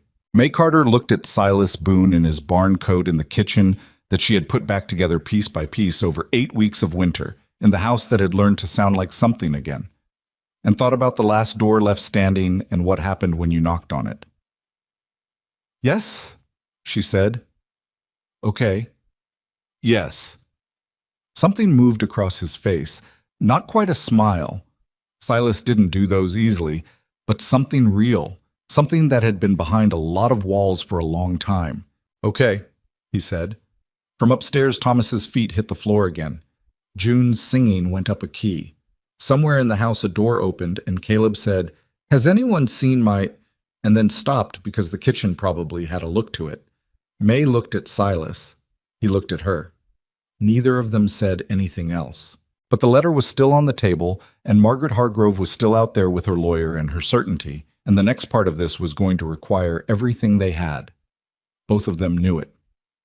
May picked up the letter and folded it carefully and put it in her apron pocket. Then she turned to the stove because there were 8 people in this house and they all needed lunch. They were married 4 days after the letter arrived, on a Thursday morning in the front room of the Boone Ranch, with the Justice of the Peace from Carver's Crossing standing on the hearthrug where June had spilled her breakfast oatmeal just 2 hours before. May had scrubbed the spot on her knees, and it had mostly come out. Mostly. The Justice of the Peace was a man named Aldous Finch, who was 63 years old and had performed approximately 200 of these ceremonies, and approached each one with the brisk efficiency of someone who understood that the legal weight of the thing didn't require decoration. He'd ridden 4 miles in the cold without complaint and accepted a cup of coffee afterward, and that was the extent of the ceremony. The children were present. May had told them the evening before, gathered them at the kitchen table, and said it plainly, without dressing it up, because they'd had enough of things dressed up to look like something other than what they were. She'd said, "Silas has asked me to marry him, and I've said yes." She'd said, "This means we stay here, and this is our home, and I need you to know that." And she'd watched their faces, all 6 of them, do different things with the information. June had asked if she could call him Papa. Noah had looked at Silas, who was standing by the stove, and Silas had looked back at him, and Noah had turned around and said, "Okay," to the room, which was apparently his complete assessment. Thomas had immediately asked if being a family meant they were getting another horse. Iris had cried a little, which she would have been embarrassed about if she hadn't been so tired from the late hour, and then she'd wiped her face and said she thought it was a good idea. Caleb had sat very still for a moment and then said, "I think that's right," with the seriousness of a small person rendering a considered verdict. And May had looked at her oldest son and thought that he was going to be someone formidable when he grew up, and that the world had better be ready for him. Eden had said nothing. She'd looked at the table. Then she'd stood up, and May had braced herself, and Eden had crossed the room and put her arms around Silas from behind in a hug that was stiff and quick and over almost before it registered. And then she'd stepped back and gone to bed without another word. Silas had looked at May over the heads of the remaining children with an expression that took a few seconds to identify because it was so unguarded. She'd looked away because it was too much to receive all at once. The ceremony on Thursday took 11 minutes. Aldous Finch said the words, and they said theirs, and then it was done. And May stood in the front room of the house she'd been rebuilding for 8 weeks and was no longer a woman with a winter arrangement. She was a woman with a husband and a ranch and a legal address. And whatever was coming from Dalton County was going to meet something different than what it had been aimed at. She didn't feel triumphant about it. She felt determined, which was better and more reliable than triumph. They had 2 weeks before Margaret Hargrove arrived. May knew it would be 2 weeks because she knew the woman. Margaret operated on a schedule even when she was operating on emotion. She'd always believed that deliberateness was a form of power, that arriving too quickly looked reactive and arriving too slowly lost ground. 2 weeks was the right interval. Enough time to have consulted the lawyer and made arrangements, but not enough time for May to have prepared so thoroughly that there was no opening. May prepared thoroughly anyway. She wrote down everything, not in a form she'd show anyone yet, just for herself, the private accounting of what was true. The dates they'd arrived at the Boone Ranch, the date of the marriage, the state of the children's health, all 6 of them, which was better than it had been in 3 years, something she had no trouble demonstrating with their visible condition and the accounts of the people who'd met them at the Mercer gathering. The facts of the ranch, acreage, livestock, the work she'd done and could show. She also wrote down the other things, the things she'd never written down before, and which she'd kept in the compressed space in her chest where the worst memories lived. She wrote them in a plain hand without trying to make them easier to read, because the easier they were to read, the less true they sounded, and truth was what she needed. Eden found her at this task on the second night, late, after everyone else was asleep. She stood in the doorway of the kitchen in her nightgown and looked at her mother at the table with papers spread in front of her and a lamp burning low. "What are you writing?" she asked. "Things I need to remember clearly," May said.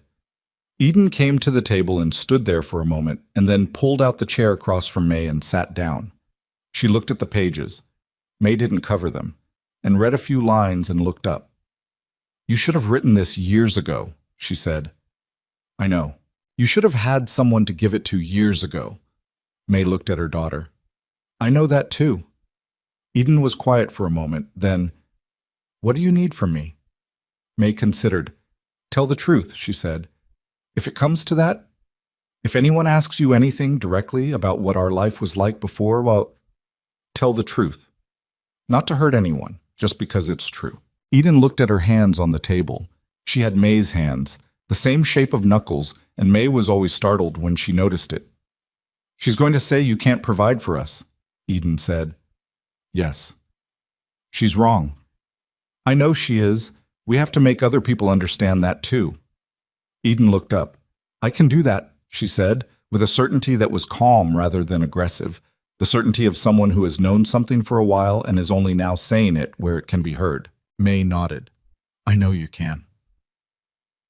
Silas spent the 2 weeks doing what Silas did, which was work and say less than he thought and let May run the preparation because he understood that it was hers to run. But he had his own preparation, and May watched it happen in the peripheral way she'd learned to watch him. He visited the Halver brothers. He visited Aldous Finch. He went to Carver's Crossing on a Tuesday and came back without explaining where he'd been, and May didn't ask. And 3 days later, she found out he'd spoken to the county clerk and had registered the marriage with every piece of documentation that could be generated, and had also registered the ranch deed and every adjacent record in a form that made the property status unambiguous. He came home from Carver's Crossing with flour and salt and a length of blue ribbon that June attached to her hair and wore for the next 6 days without taking it off. He didn't talk about what was coming. He made no speeches. He just moved through the days doing the things that needed doing, and May understood, without it being said, that he was handling this the way he handled everything, through preparation and presence, through being solidly and practically in the space where trouble was going to arrive. She found him one evening at the kitchen table with paper in front of him. He was writing, which she hadn't seen him do before, the handwriting slow and deliberate, the handwriting of someone who doesn't write often. What are you doing? She asked. Writing down what the ranch is worth, he said, what it produces, what the income picture looks like for this year and next year and the year after. He didn't look up. They're going to say you have nothing. I want there to be a document that says what you actually have. May looked at the paper. Numbers, land assessment, livestock value, projected season income. You're not doing this because you have to, she said. He glanced up at her. No. You're doing it because they're mine, he said simply. They're my family, and I don't let people take what's mine without a fight. He paused. I don't mean it the way it sounds. I mean, I know what you mean, May said. He held her gaze for a second. Then he looked back at his paper. Go to sleep. I'll finish this. May went to the doorway and stopped. Silas. Thank you, she said.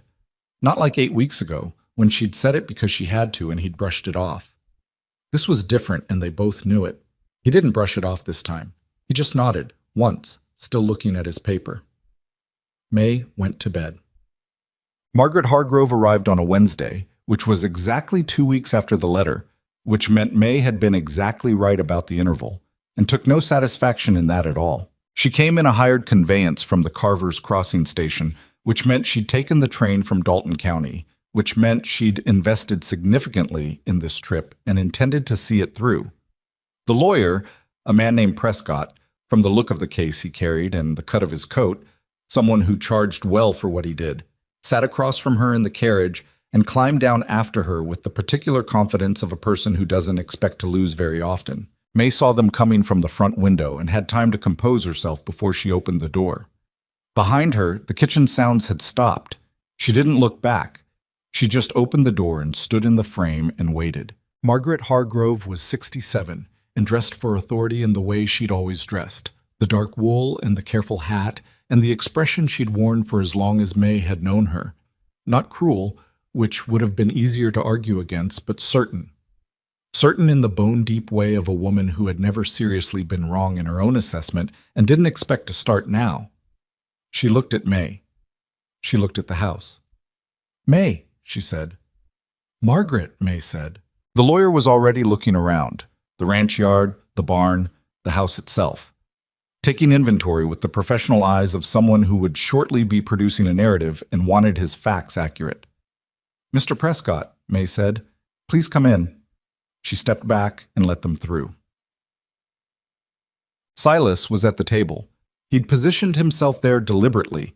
May had noticed him choose it that morning, choosing the chair that faced the door, which was not his usual chair. He stood when they came in, not elaborately, just the ordinary courtesy of a man in his own house acknowledging visitors. "Mrs. Hargrove?" he said. "Mr. Prescott." Margaret Hargrove looked at him for a long moment. She was doing the rapid assessment May had seen her do with most things: cataloging, filing, deciding. "Mr. Boone," she said, "Silas is fine." She didn't agree to that. She sat in the chair May indicated, and Prescott sat beside her and opened his case and produced papers that he arranged with the practiced tidiness of someone comfortable with paperwork as a form of pressure. The children were elsewhere. May had arranged that, the younger four in the loft with Caleb keeping them occupied. Thomas under specific instruction not to make things worse, which was the most she could reasonably ask of Thomas. Eden was in the back room. May had told her to stay there unless she was needed. "I'll get to the point," Margaret said, which was the thing she always said when she'd already been circling the point for a while. "I have genuine concern for my grandchildren's welfare." "I'm sure you do," May said. "Their father is gone. You've been traveling for months with no stable home." "We have a home," May said. "We've been in this house since January." "You arrived with nothing and attached yourself to a stranger." "She arrived here as the woman in difficulty," Silas said. His voice was level, completely unperturbed, the tone he used when he was most serious. "She proposed a work arrangement, and she's honored every part of it. As for being strangers, May is my wife. I'd suggest you adjust the language accordingly." Margaret looked at him. He held her gaze without effort. "A marriage of convenience," Prescott said, not unpleasantly, but with the air of someone placing a card on the table. "Executed 4 days after you received our client's letter." "Executed," Silas said, "after 8 weeks of sharing a house and a life. The letter accelerated the timing. It didn't change the intention." He looked at the lawyer. "I'd be careful about implying otherwise without something to back it up."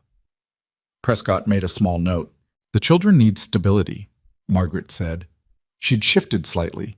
May could see it, the recalibration of someone who'd expected less resistance than they were getting. "They need education, proper resources." "Caleb reads at a level 2 years ahead of his age," May said.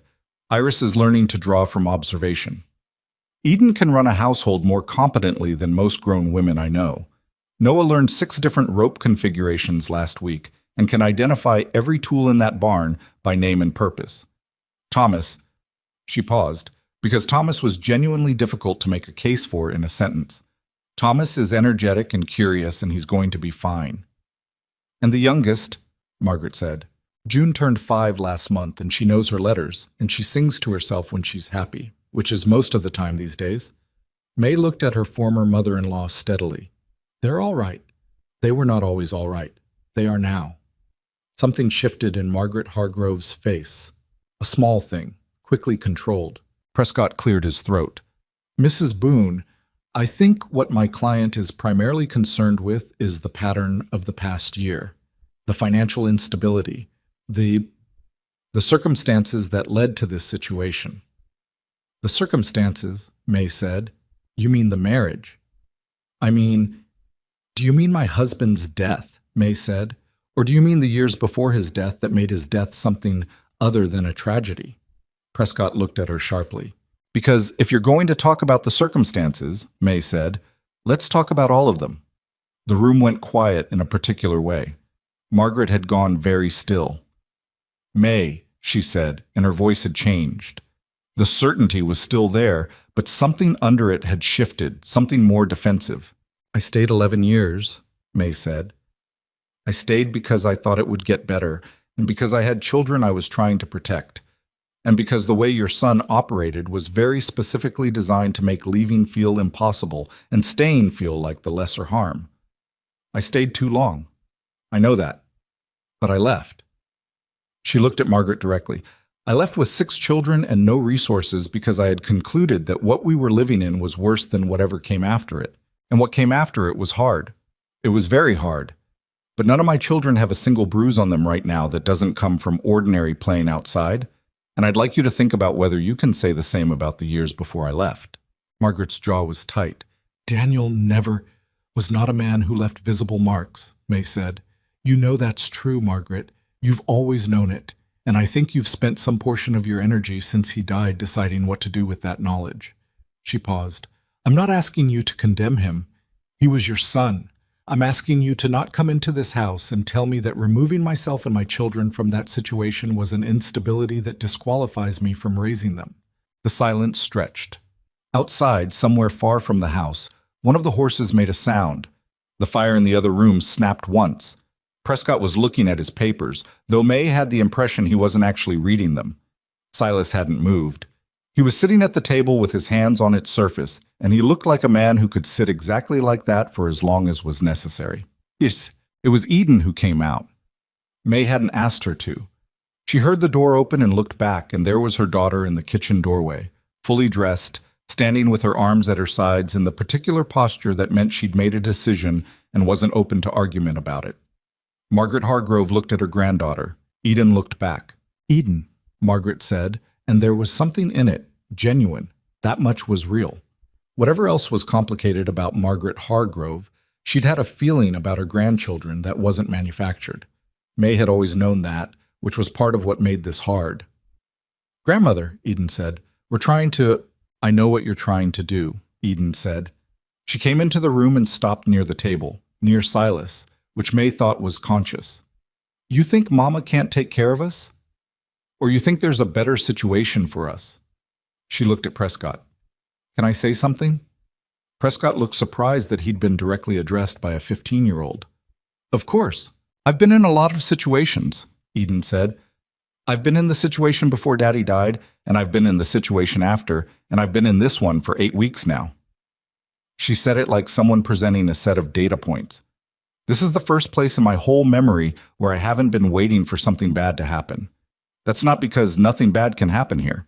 It's because the people here, my mother and Silas, they're the kind of people where if something bad happens, they'll face it. She looked at Margaret. You want to give us more stability. I understand that. But stability isn't money, and it isn't a fine house. Stability is knowing the people around you aren't going to fall apart or hurt you or pretend things are fine when they're not. She paused. I'm 15. I know the difference now. The room was quiet again. Margaret Hargrove looked at her granddaughter for a long time. Caleb would say the same thing, Eden added less formally. And Iris, and Noah already told you with his face when you came in, if you were reading it. Thomas would say something you'd find difficult to follow but would mean the same thing. And June, she almost let something through very briefly.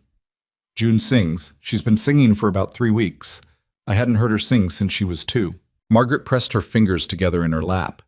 Prescott made a small sound that wasn't quite a clearing of his throat. Mrs. Hargrove, he said quietly, to his client. Not to the room. A private professional communication. Margaret looked at him, then at her hands, then at May.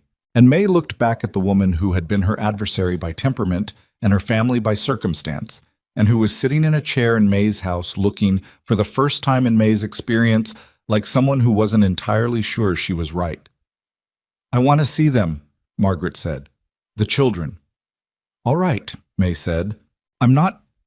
She stopped, pressed her lips together. When she started again, her voice had changed in a way that was almost imperceptible, but wasn't. I'm not going to pretend this is simple, May.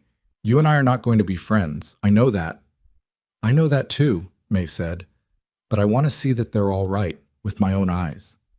Then see them. May went to the foot of the stairs and called up, and the sound that came back was immediate. Feet on the loft floor, the scramble of children who had absolutely been listening through the boards, the indignant hiss of Caleb telling someone to stop pushing. They came down in a tumble, all 5 of the upstairs contingent, and arranged themselves in the front room with the organic near chaos of children who hadn't been told to behave because they'd been told nothing at all. June, with her blue ribbon still in her hair. Thomas, with something in his pocket that was moving very slightly and that May decided not to investigate until later. Iris, who took one look at the room and positioned herself next to Eden. Caleb, who looked at Prescott with 9-year-old directness and said, Are you the lawyer? I am, Prescott said. What's your argument? Caleb asked. Prescott blinked. Caleb? May said. I'm asking, Caleb said, unapologetically. Noah had gone directly to Silas, the way he always did now, and stood next to his chair with the particular ease of a child who's found a place that fits. Silas put a hand briefly on the boy's shoulder and Noah leaned into it slightly, just slightly, like a plant toward a window, and that was the whole of it. Margaret Hargrove watched this. She watched all of it. The children in the room, the way they moved around each other and around their mother, the easy, unconscious way they existed in this space. She watched Eden standing near Silas like she'd decided to, not because she'd been placed there. She watched June pull on Silas's coat sleeve to show him something she'd been carrying in her pocket, and Silas bent his head to look at it seriously. Something crossed Margaret Hargrove's face. It wasn't capitulation. It wasn't a reversal. It was something more complicated than that. The look of a woman updating an understanding she'd held for a long time, doing it reluctantly, but doing it. She looked at Prescott. Prescott met her eyes and gave a small nod that May understood to mean, "We both know where this has gotten to." The legal withdrawal didn't happen dramatically.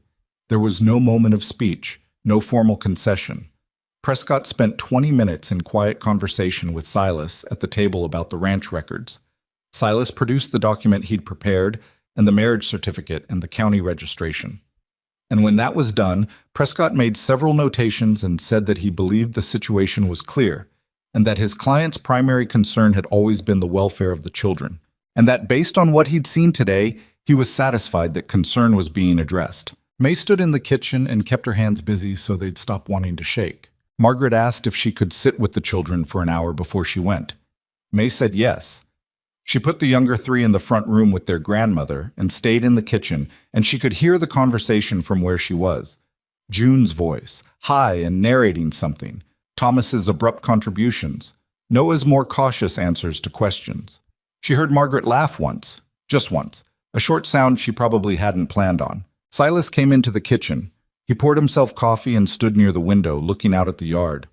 "Prescott's going to write it up as resolved," he said. "He told me outside." May exhaled, fully, all the way down. "Eden did that," she said. "What Eden said." "You did it first," Silas said. "Eden did it because you opened the door." May leaned against the counter. She was very tired suddenly, the specific exhaustion of having held something tightly for 2 weeks and now being able to release it. "She's not a bad woman," May said. "Margaret, she's wrong about a lot of things, and she's a difficult person to be in a room with, but she genuinely loves those children." "I can see that," Silas said. "Bob, I'm not going to make this easy and say she can visit whenever she likes," May said. "But I'm not going to make it impossible either." Silas nodded. He wasn't going to push on that. She hadn't expected him to. She looked at him across the kitchen. He was in his ordinary clothes, the work pants and the blue shirt she'd mended the cuff on 2 weeks ago, and he'd had a hard 2 weeks running alongside her and hadn't complained about any part of it and hadn't tried to run it differently than she was running it. "You sat there the whole time," she said, "and you let me handle it." He looked at her. "It was yours to handle." "But you were there." "Yes," he said. "That's the deal." May looked at him for a moment longer. Then she pushed off from the counter and went back to the kitchen table and sat down and put her head in her hands and let herself be tired for exactly 2 minutes alone, while the sounds of her children and their grandmother drifted through from the other room.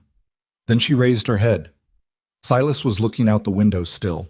The afternoon light was winter-long and low, coming in at an angle that made the kitchen look warmer than it was. From the front room came June's voice, very clear. "And this is where we eat, and this is where the fire is, and this is where Silas sits." And the sound of small feet pattering across the floor, and then, "And this is home." May heard it. Silas heard it.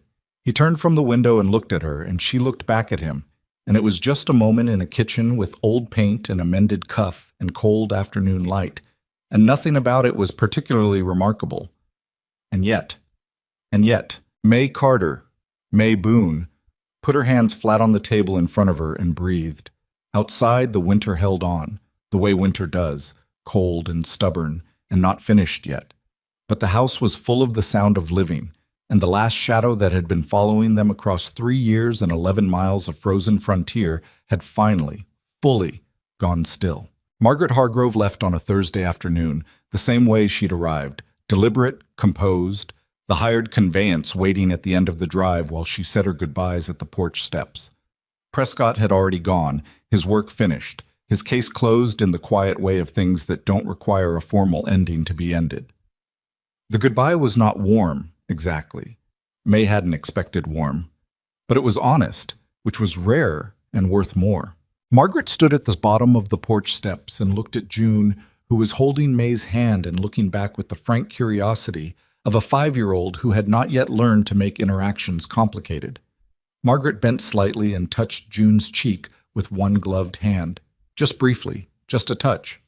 And June, with the instincts of a child who understands affection in any form, turned her face into it for half a second. Margaret straightened, looked at May. "All right," she said. "All right," May said. I would like to know how they're doing through the year." May considered this for a moment. Not the answer. She'd already decided that, but the manner of giving it. "I'll write back," she said, "when I have something to tell." It wasn't an invitation. It wasn't a door closed either.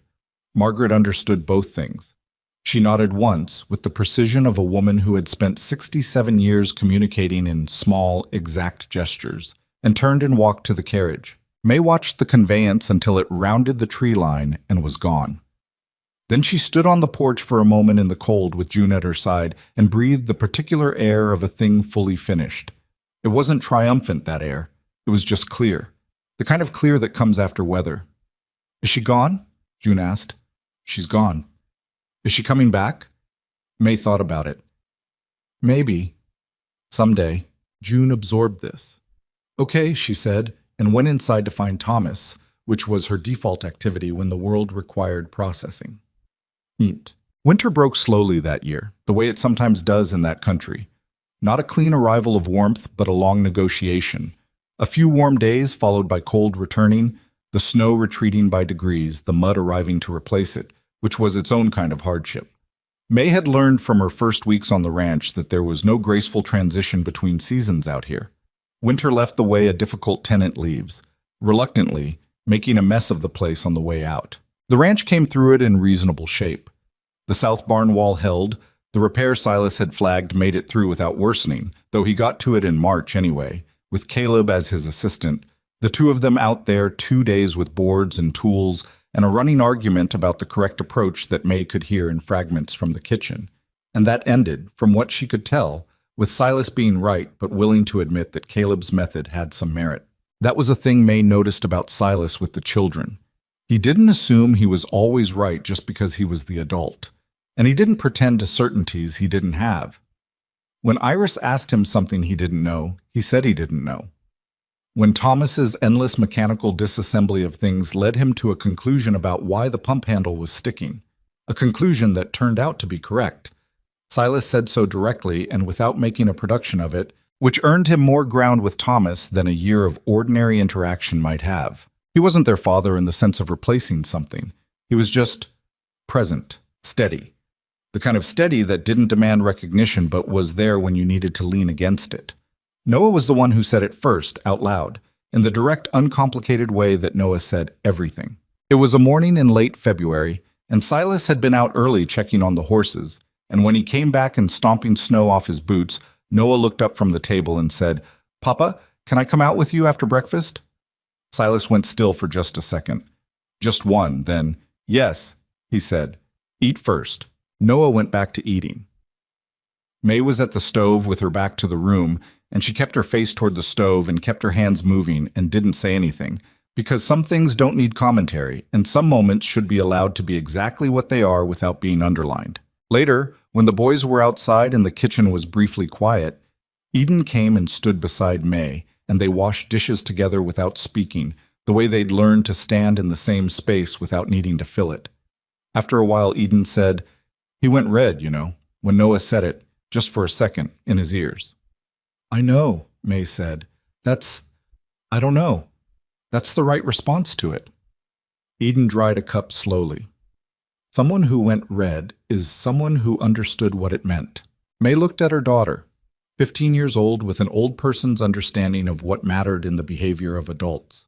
She thought about all the years it had taken Eden to develop that understanding, and what those years had been like, and felt the old familiar weight of the things she carried, the staying too long, the children who'd seen too much. She'd learned, though, that carrying it was different from being buried by it. You could carry something and still move. That was the whole lesson, really, and it had taken her an embarrassingly long time to learn it, but she knew it now in her body, in the way she moved through her days. "Eden," she said. "Don't make it a moment," Eden said, which was her standard preemptive warning. "I'm not making it a moment. I just want to say, watching you this winter, what you've done, the way you've—" May paused, trying to find the version of this that wouldn't make Eden put up the wall. "You gave him a chance, even when you didn't have to." Eden was quiet for a moment. She set the cup down and picked up another one. "He earned it," she said. "That's not me being generous. He actually earned it." She glanced at May sideways. "There's a difference." "I know. I'm still watching," Eden said. "I'm always going to be watching." "Good," May said. "That's not a flaw. That's just who you are." Eden looked at her, slightly surprised by this response. "Keep watching," May said. "Just maybe let what you see change what you think." Eden turned back to the dishes, but the corner of her mouth moved, very slightly, in a direction that wasn't quite a smile, but wasn't not one either. Spring came properly in April, and with it came the work that made winter feel like rest by comparison. There was fence to repair across the full east line, which had taken damage from the second blizzard, and then more from the thaw, the ground shifting in ways that pulled post anchors loose and left whole sections listing. Silas and Caleb were out there for the better part of 2 weeks, and May started sending Noah along in the second week because he was useful in the specific way small people are useful, getting into tight spaces, carrying things, holding the post level while the older ones worked around it. She watched the three of them come back in at the end of the day, dirty and tired and arguing mildly about something, and thought about what this looked like from outside and what it actually was, and how rarely those two things were the same. The garden was May's project, and she attacked it with the focus of someone who had been planning it in her head all winter. The south-facing side of the house had good light and soil that wasn't too rocky once you got past the top layer, and she put in everything she could source from the Carver's Crossing General Store. Beans, squash, the onion sets she'd been nursing since February, herbs along the kitchen wall. Iris was her constant companion in this. Iris, who had discovered that drawing things from observation and growing things from seed operated on a similar principle, which was that you had to actually look at what was in front of you and respond to it, rather than just doing what you expected to do. They talked, May and Iris, in the garden in the way they'd learned to talk, not sitting down and facing each other, which Iris found formal and slightly alarming, but side by side with their hands in the soil, conversation woven into activity so that it was easier to say things. "Do you think the Mercer girl will come this summer?" Iris asked one morning. She was pressing seeds into holes with great methodical attention. Eden liked her. Eden might kill you for saying she liked her. Eden did like her, though. "Yes," May agreed. "I think she probably did. I hope she comes." Iris pressed another seed in.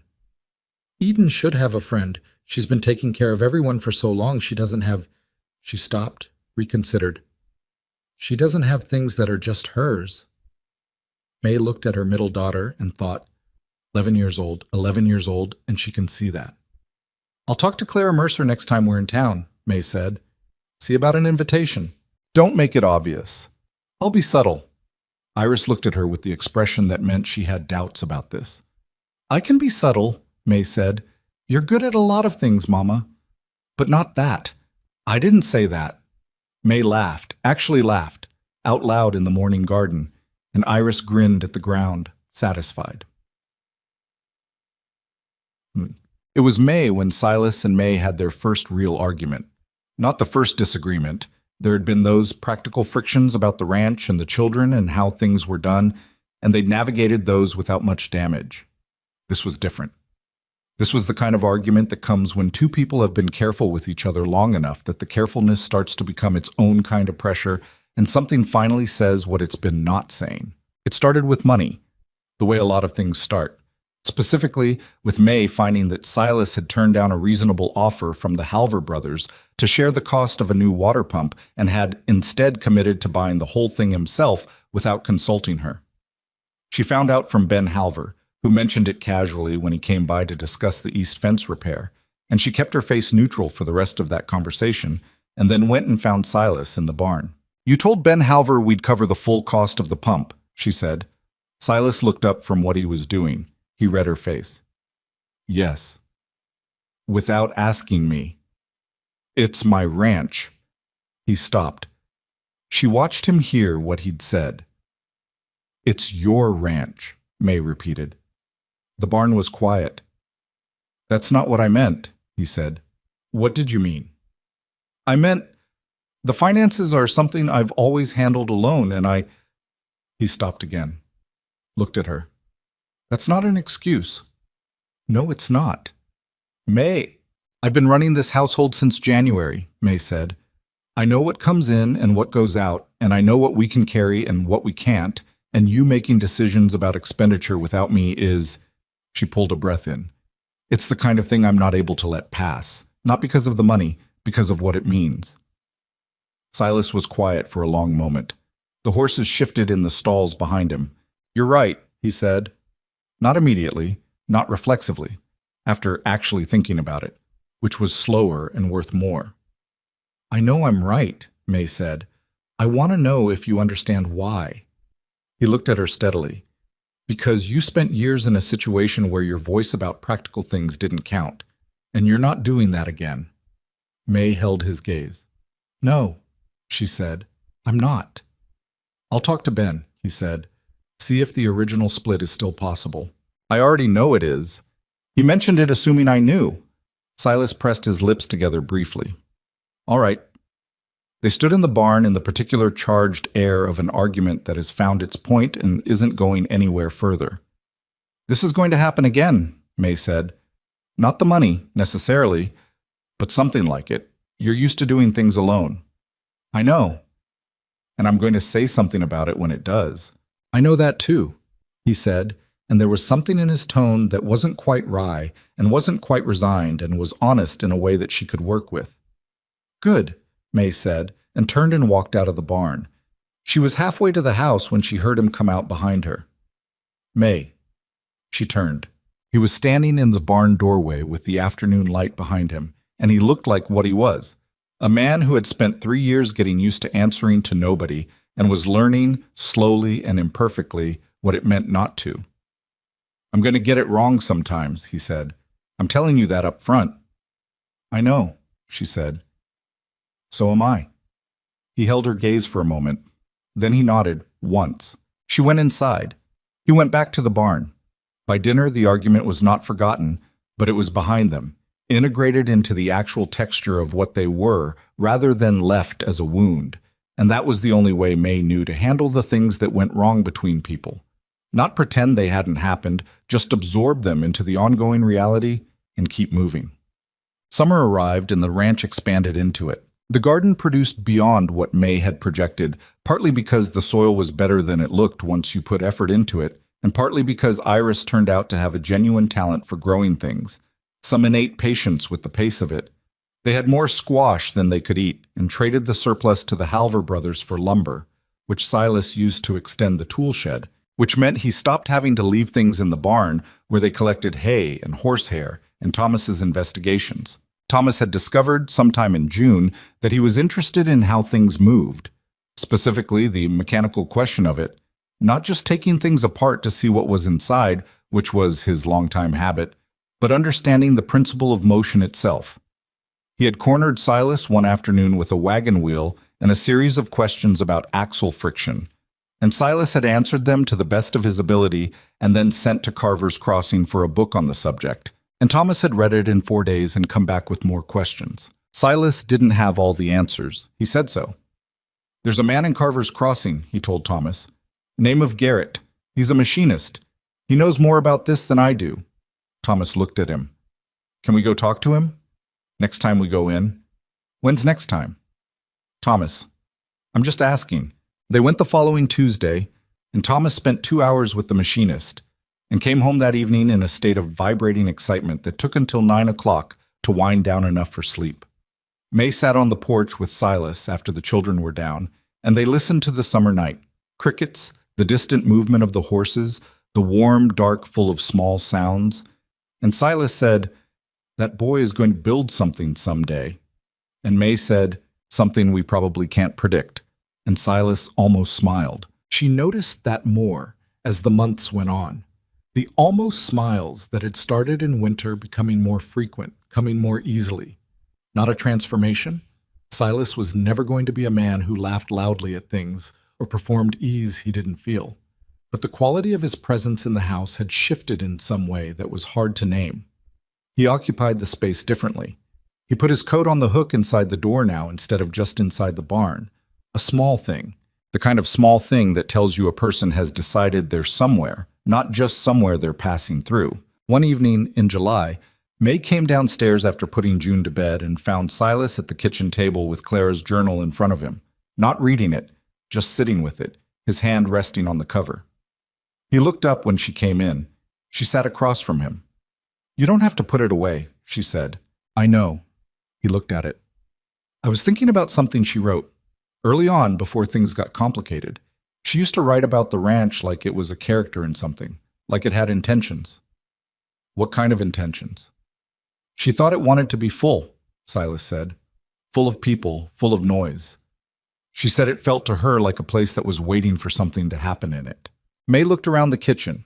The dishes from dinner still drying, the crayon drawing Iris had left on the table, the chair Thomas had scooted out and never quite pushed back. "It doesn't feel like it's waiting anymore," she said. "No," Silas said. "It doesn't." He closed the journal. He didn't put it away.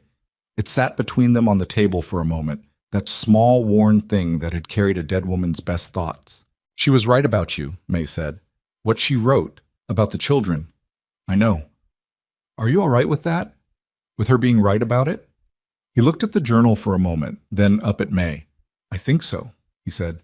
"More than I was." He paused. "It took me a while to stop feeling like moving forward was something I was doing wrong. And now? Now I think she'd be annoyed with me for taking this long," he said, and the corner of his mouth moved and May let out a breath that turned into something close to a laugh. "She sounds like she would have been," May agreed. Silas picked up the journal and held it for a second. Then he stood and put it on the shelf. Not hidden, not stored away, just placed there among the other books, among the things in the house that belonged to its life. He sat back down. May poured them both coffee from the pot that was always either ready or almost ready, which was one of the constants of the house, one of the small, reliable things. "I have to tell you something," Silas said. May looked at him. "I've been thinking about expanding the east pasture.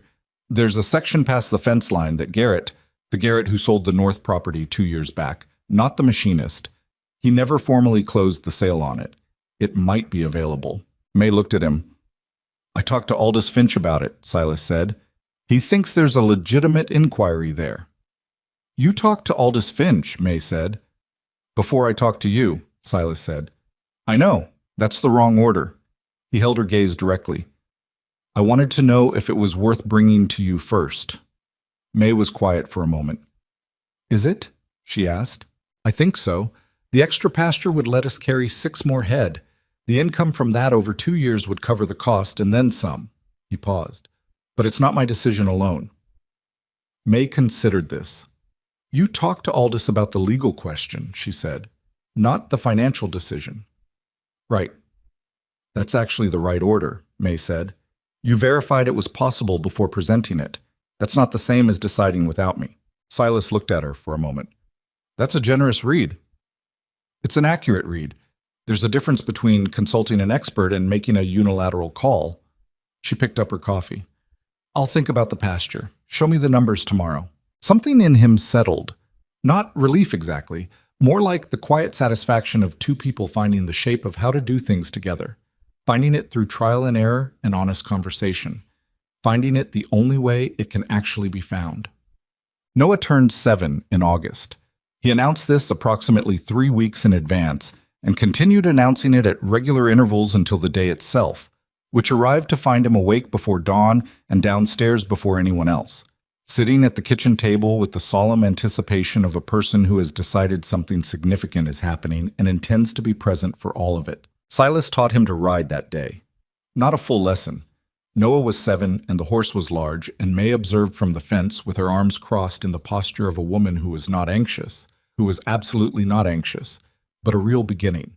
Silas walked the horse around the yard with Noah in the saddle, and Noah held the reins with extreme seriousness and corrected his posture each time Silas mentioned it, and at the end looked down from the saddle at Thomas with an expression of pure transcendence. "I did it," he informed Thomas.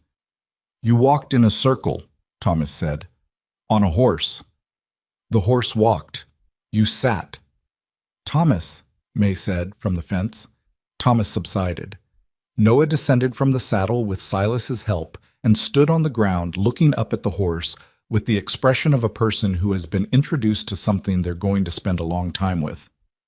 "Next time," Silas said, "we try steering." Noah looked up at him. "Next time." "Happy birthday," Silas said. Noah grabbed him around the middle in a hug that Silas received with the slightly startled quality of a man who is still, even after months of this, mildly surprised by spontaneous affection, and then he put his hand on the back of the boy's head and held on for a moment before letting go. May looked away at the fence post.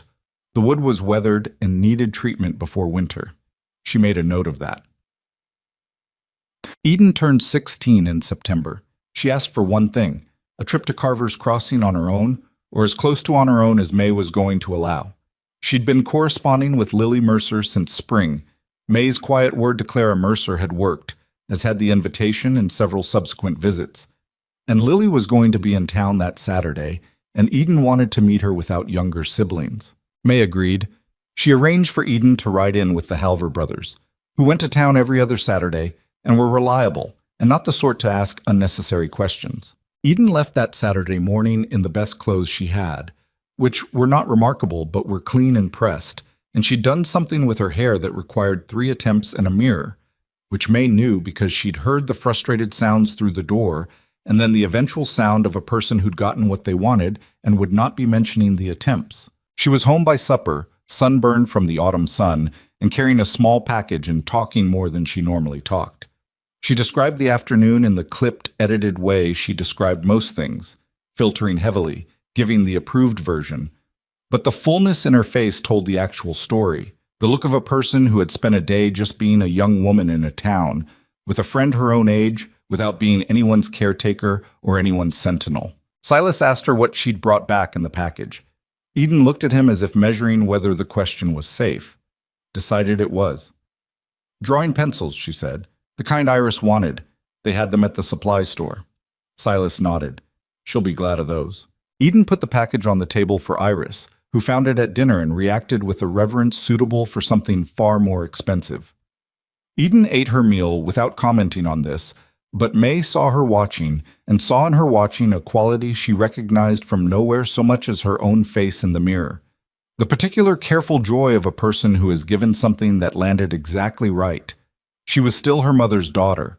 She was becoming something beyond that, too. The year turned. Not dramatically, not with a ceremony, just the way time turns when people are busy with the substance of their lives. October came in red and gold and cold at the edges. The harvest came in, which was the best first harvest the ranch had produced in years, Silas said, without elaborating on what the other years had been like. November brought the first hard frost and the wood splitting that was somehow never fully done, and Thomas's scheme to insulate the loft with extra hay bales, which was structurally inadvisable, but which May allowed in modified form because the boy needed to have a project, and this one at least wouldn't bring the roof down. Caleb read through every book on the shelf and asked Silas if there were more, and Silas wrote to a bookseller in the city, and a crate arrived in December that sent Caleb into a state of focused silence for approximately 2 weeks. He emerged from this with opinions about 3 of the books, which he delivered at dinner one evening with the seriousness of a small person who had things to say about the world. And Silas engaged with them directly, argument for argument, and May sat and listened to the conversation between this man and her 10-year-old son, and thought about what Caleb was going to be in 10 years, and was quietly, privately proud of both of them. Christmas came. May put greenery in the windows, and June helped without being asked and got pine sap in her hair, and Thomas broke one of the candle holders trying to repair it preemptively, and Eden made something in the kitchen that she wouldn't let anyone see until it was done, which turned out to be a honey cake that she'd clearly been practicing in secret and which was imperfect and very good. Silas gave May a book, a real one, bound in good leather, that she hadn't seen before, and that turned out to be something a traveler had written about the country they lived in, the landscape and the people and the particularity of this kind of place, which was the kind of gift that showed he had been paying attention. She gave him a new pair of work gloves that fit properly, because his old ones didn't and he'd never replaced them, and he looked at them for a moment with the expression of a man who had been noticed in a way he hadn't expected to be. "I know," May said.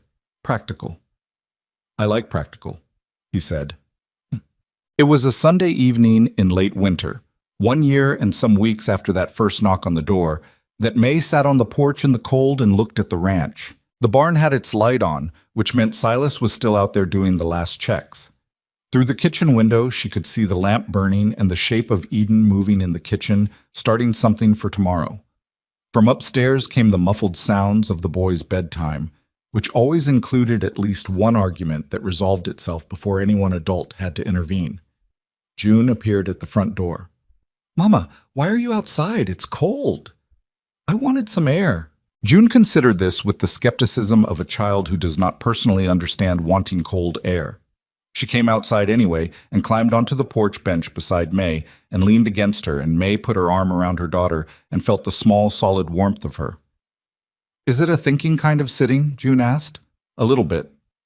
"What are you thinking about?" May looked out at the ranch, the barn with its light, the fence lines she could trace from memory now, the tree line to the north that went dark early in winter, the yard where the children had dug channels for water when the spring runoff came, and Silas had let them do it, even though it would have been faster to fix it himself. "That night we came here," May said, "when Noah got sick." "Yes." June thought about this. "I don't remember it very well," she said. "I was scared. I remember the door." "What do you remember about the door?" "It was big," June said, "and then it was open." She leaned further into May. "And then we were inside." May held her daughter and looked at the dark winter night and thought about that. How June had reduced the whole story to its essential shape without knowing that's what she'd done. The door. And then it was open. And then we were inside. She heard Silas come out of the barn and cross the yard. He came up the porch steps and saw them sitting there. "Cold," he said. "We're aware," May said. He looked at them for a moment. Then he went inside and came back out with 2 blankets, one of which he handed to May. She draped it around herself and June. He sat in the chair to her left and pulled the other one around his shoulders and looked out at the yard. "South fence took some ice damage," he said. "Nothing urgent. Spring repair? Spring repair."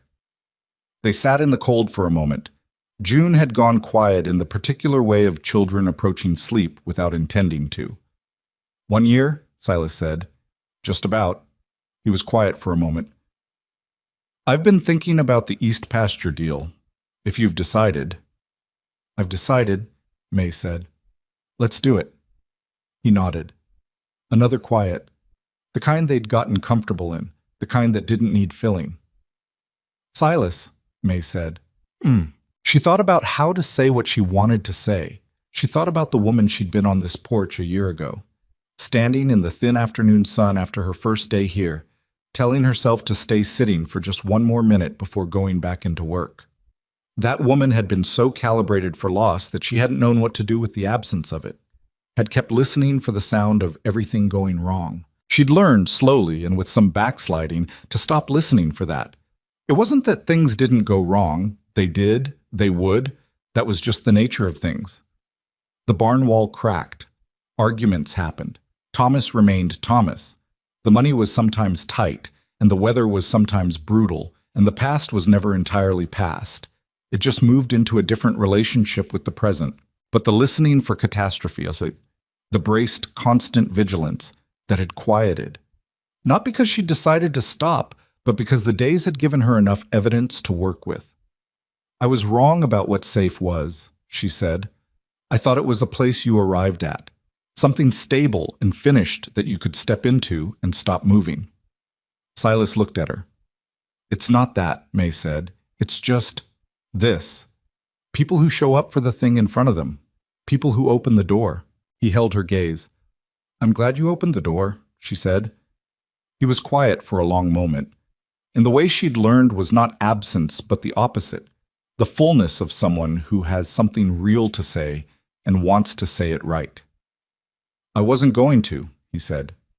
She looked at him. I stood at it a minute, he said. When you knocked. I almost didn't. He looked out at the yard. I don't think about it much now, but sometimes I do. What I nearly didn't do. May looked at him for a moment. Then at the yard he was looking at. The yard where her children had run tracks in the snow, where Noah had fallen off the fence twice and gotten back up both times, where June had planted 3 things in wrong places and May had gently relocated them and told her she'd done well. You opened it, May said. Yes, he said. I did. June shifted against May's side in her sleep, resettling, making the small sounds of a child utterly at peace. May tucked the blanket around her more firmly. The night was cold and still and very dark past the porch light, the way this country got in winter, the darkness complete and serious and full of stars if you looked up far enough. May didn't look up right now. She looked at the barn, the fence, the tree line she'd memorized. This was the thing nobody told you about the lives you built from nothing, from a knock on a stranger's door, from pure necessity and nowhere left to go. They didn't look the way you imagined they would look. They looked like cold porches and spring repairs and a boy learning to ride in circles, and a girl who gave her sister pencils, and a man who sat down on a cold floor to keep a sick child company. They looked like arguments about money and honest repairs and books arriving in December and honey cake that wasn't perfect. They looked like ordinary days. And the ordinary days were the whole of it in the end. They were what the desperate moments were buying you toward, what every hard mile of that frozen November road had been pointed at, what the last door standing had been guarding. Not a resolution. Not an arrival at safety as a destination. Just this. Just the ongoing, imperfect, real work of people who had decided to stay. May Carter, May Boone, sat on the porch with her daughter asleep against her side and her husband in the chair beside her, and the lights of her house warm behind her, and did not think about leaving. She thought about tomorrow. The fence in the south pasture, the seed catalog she'd been meaning to go through, the book Caleb had left on the kitchen table that she wanted to look at when he was done, the bread that needed making, the ordinary inventory of a life in motion. She thought about tomorrow and found it sufficient. That was the whole of it. That was everything.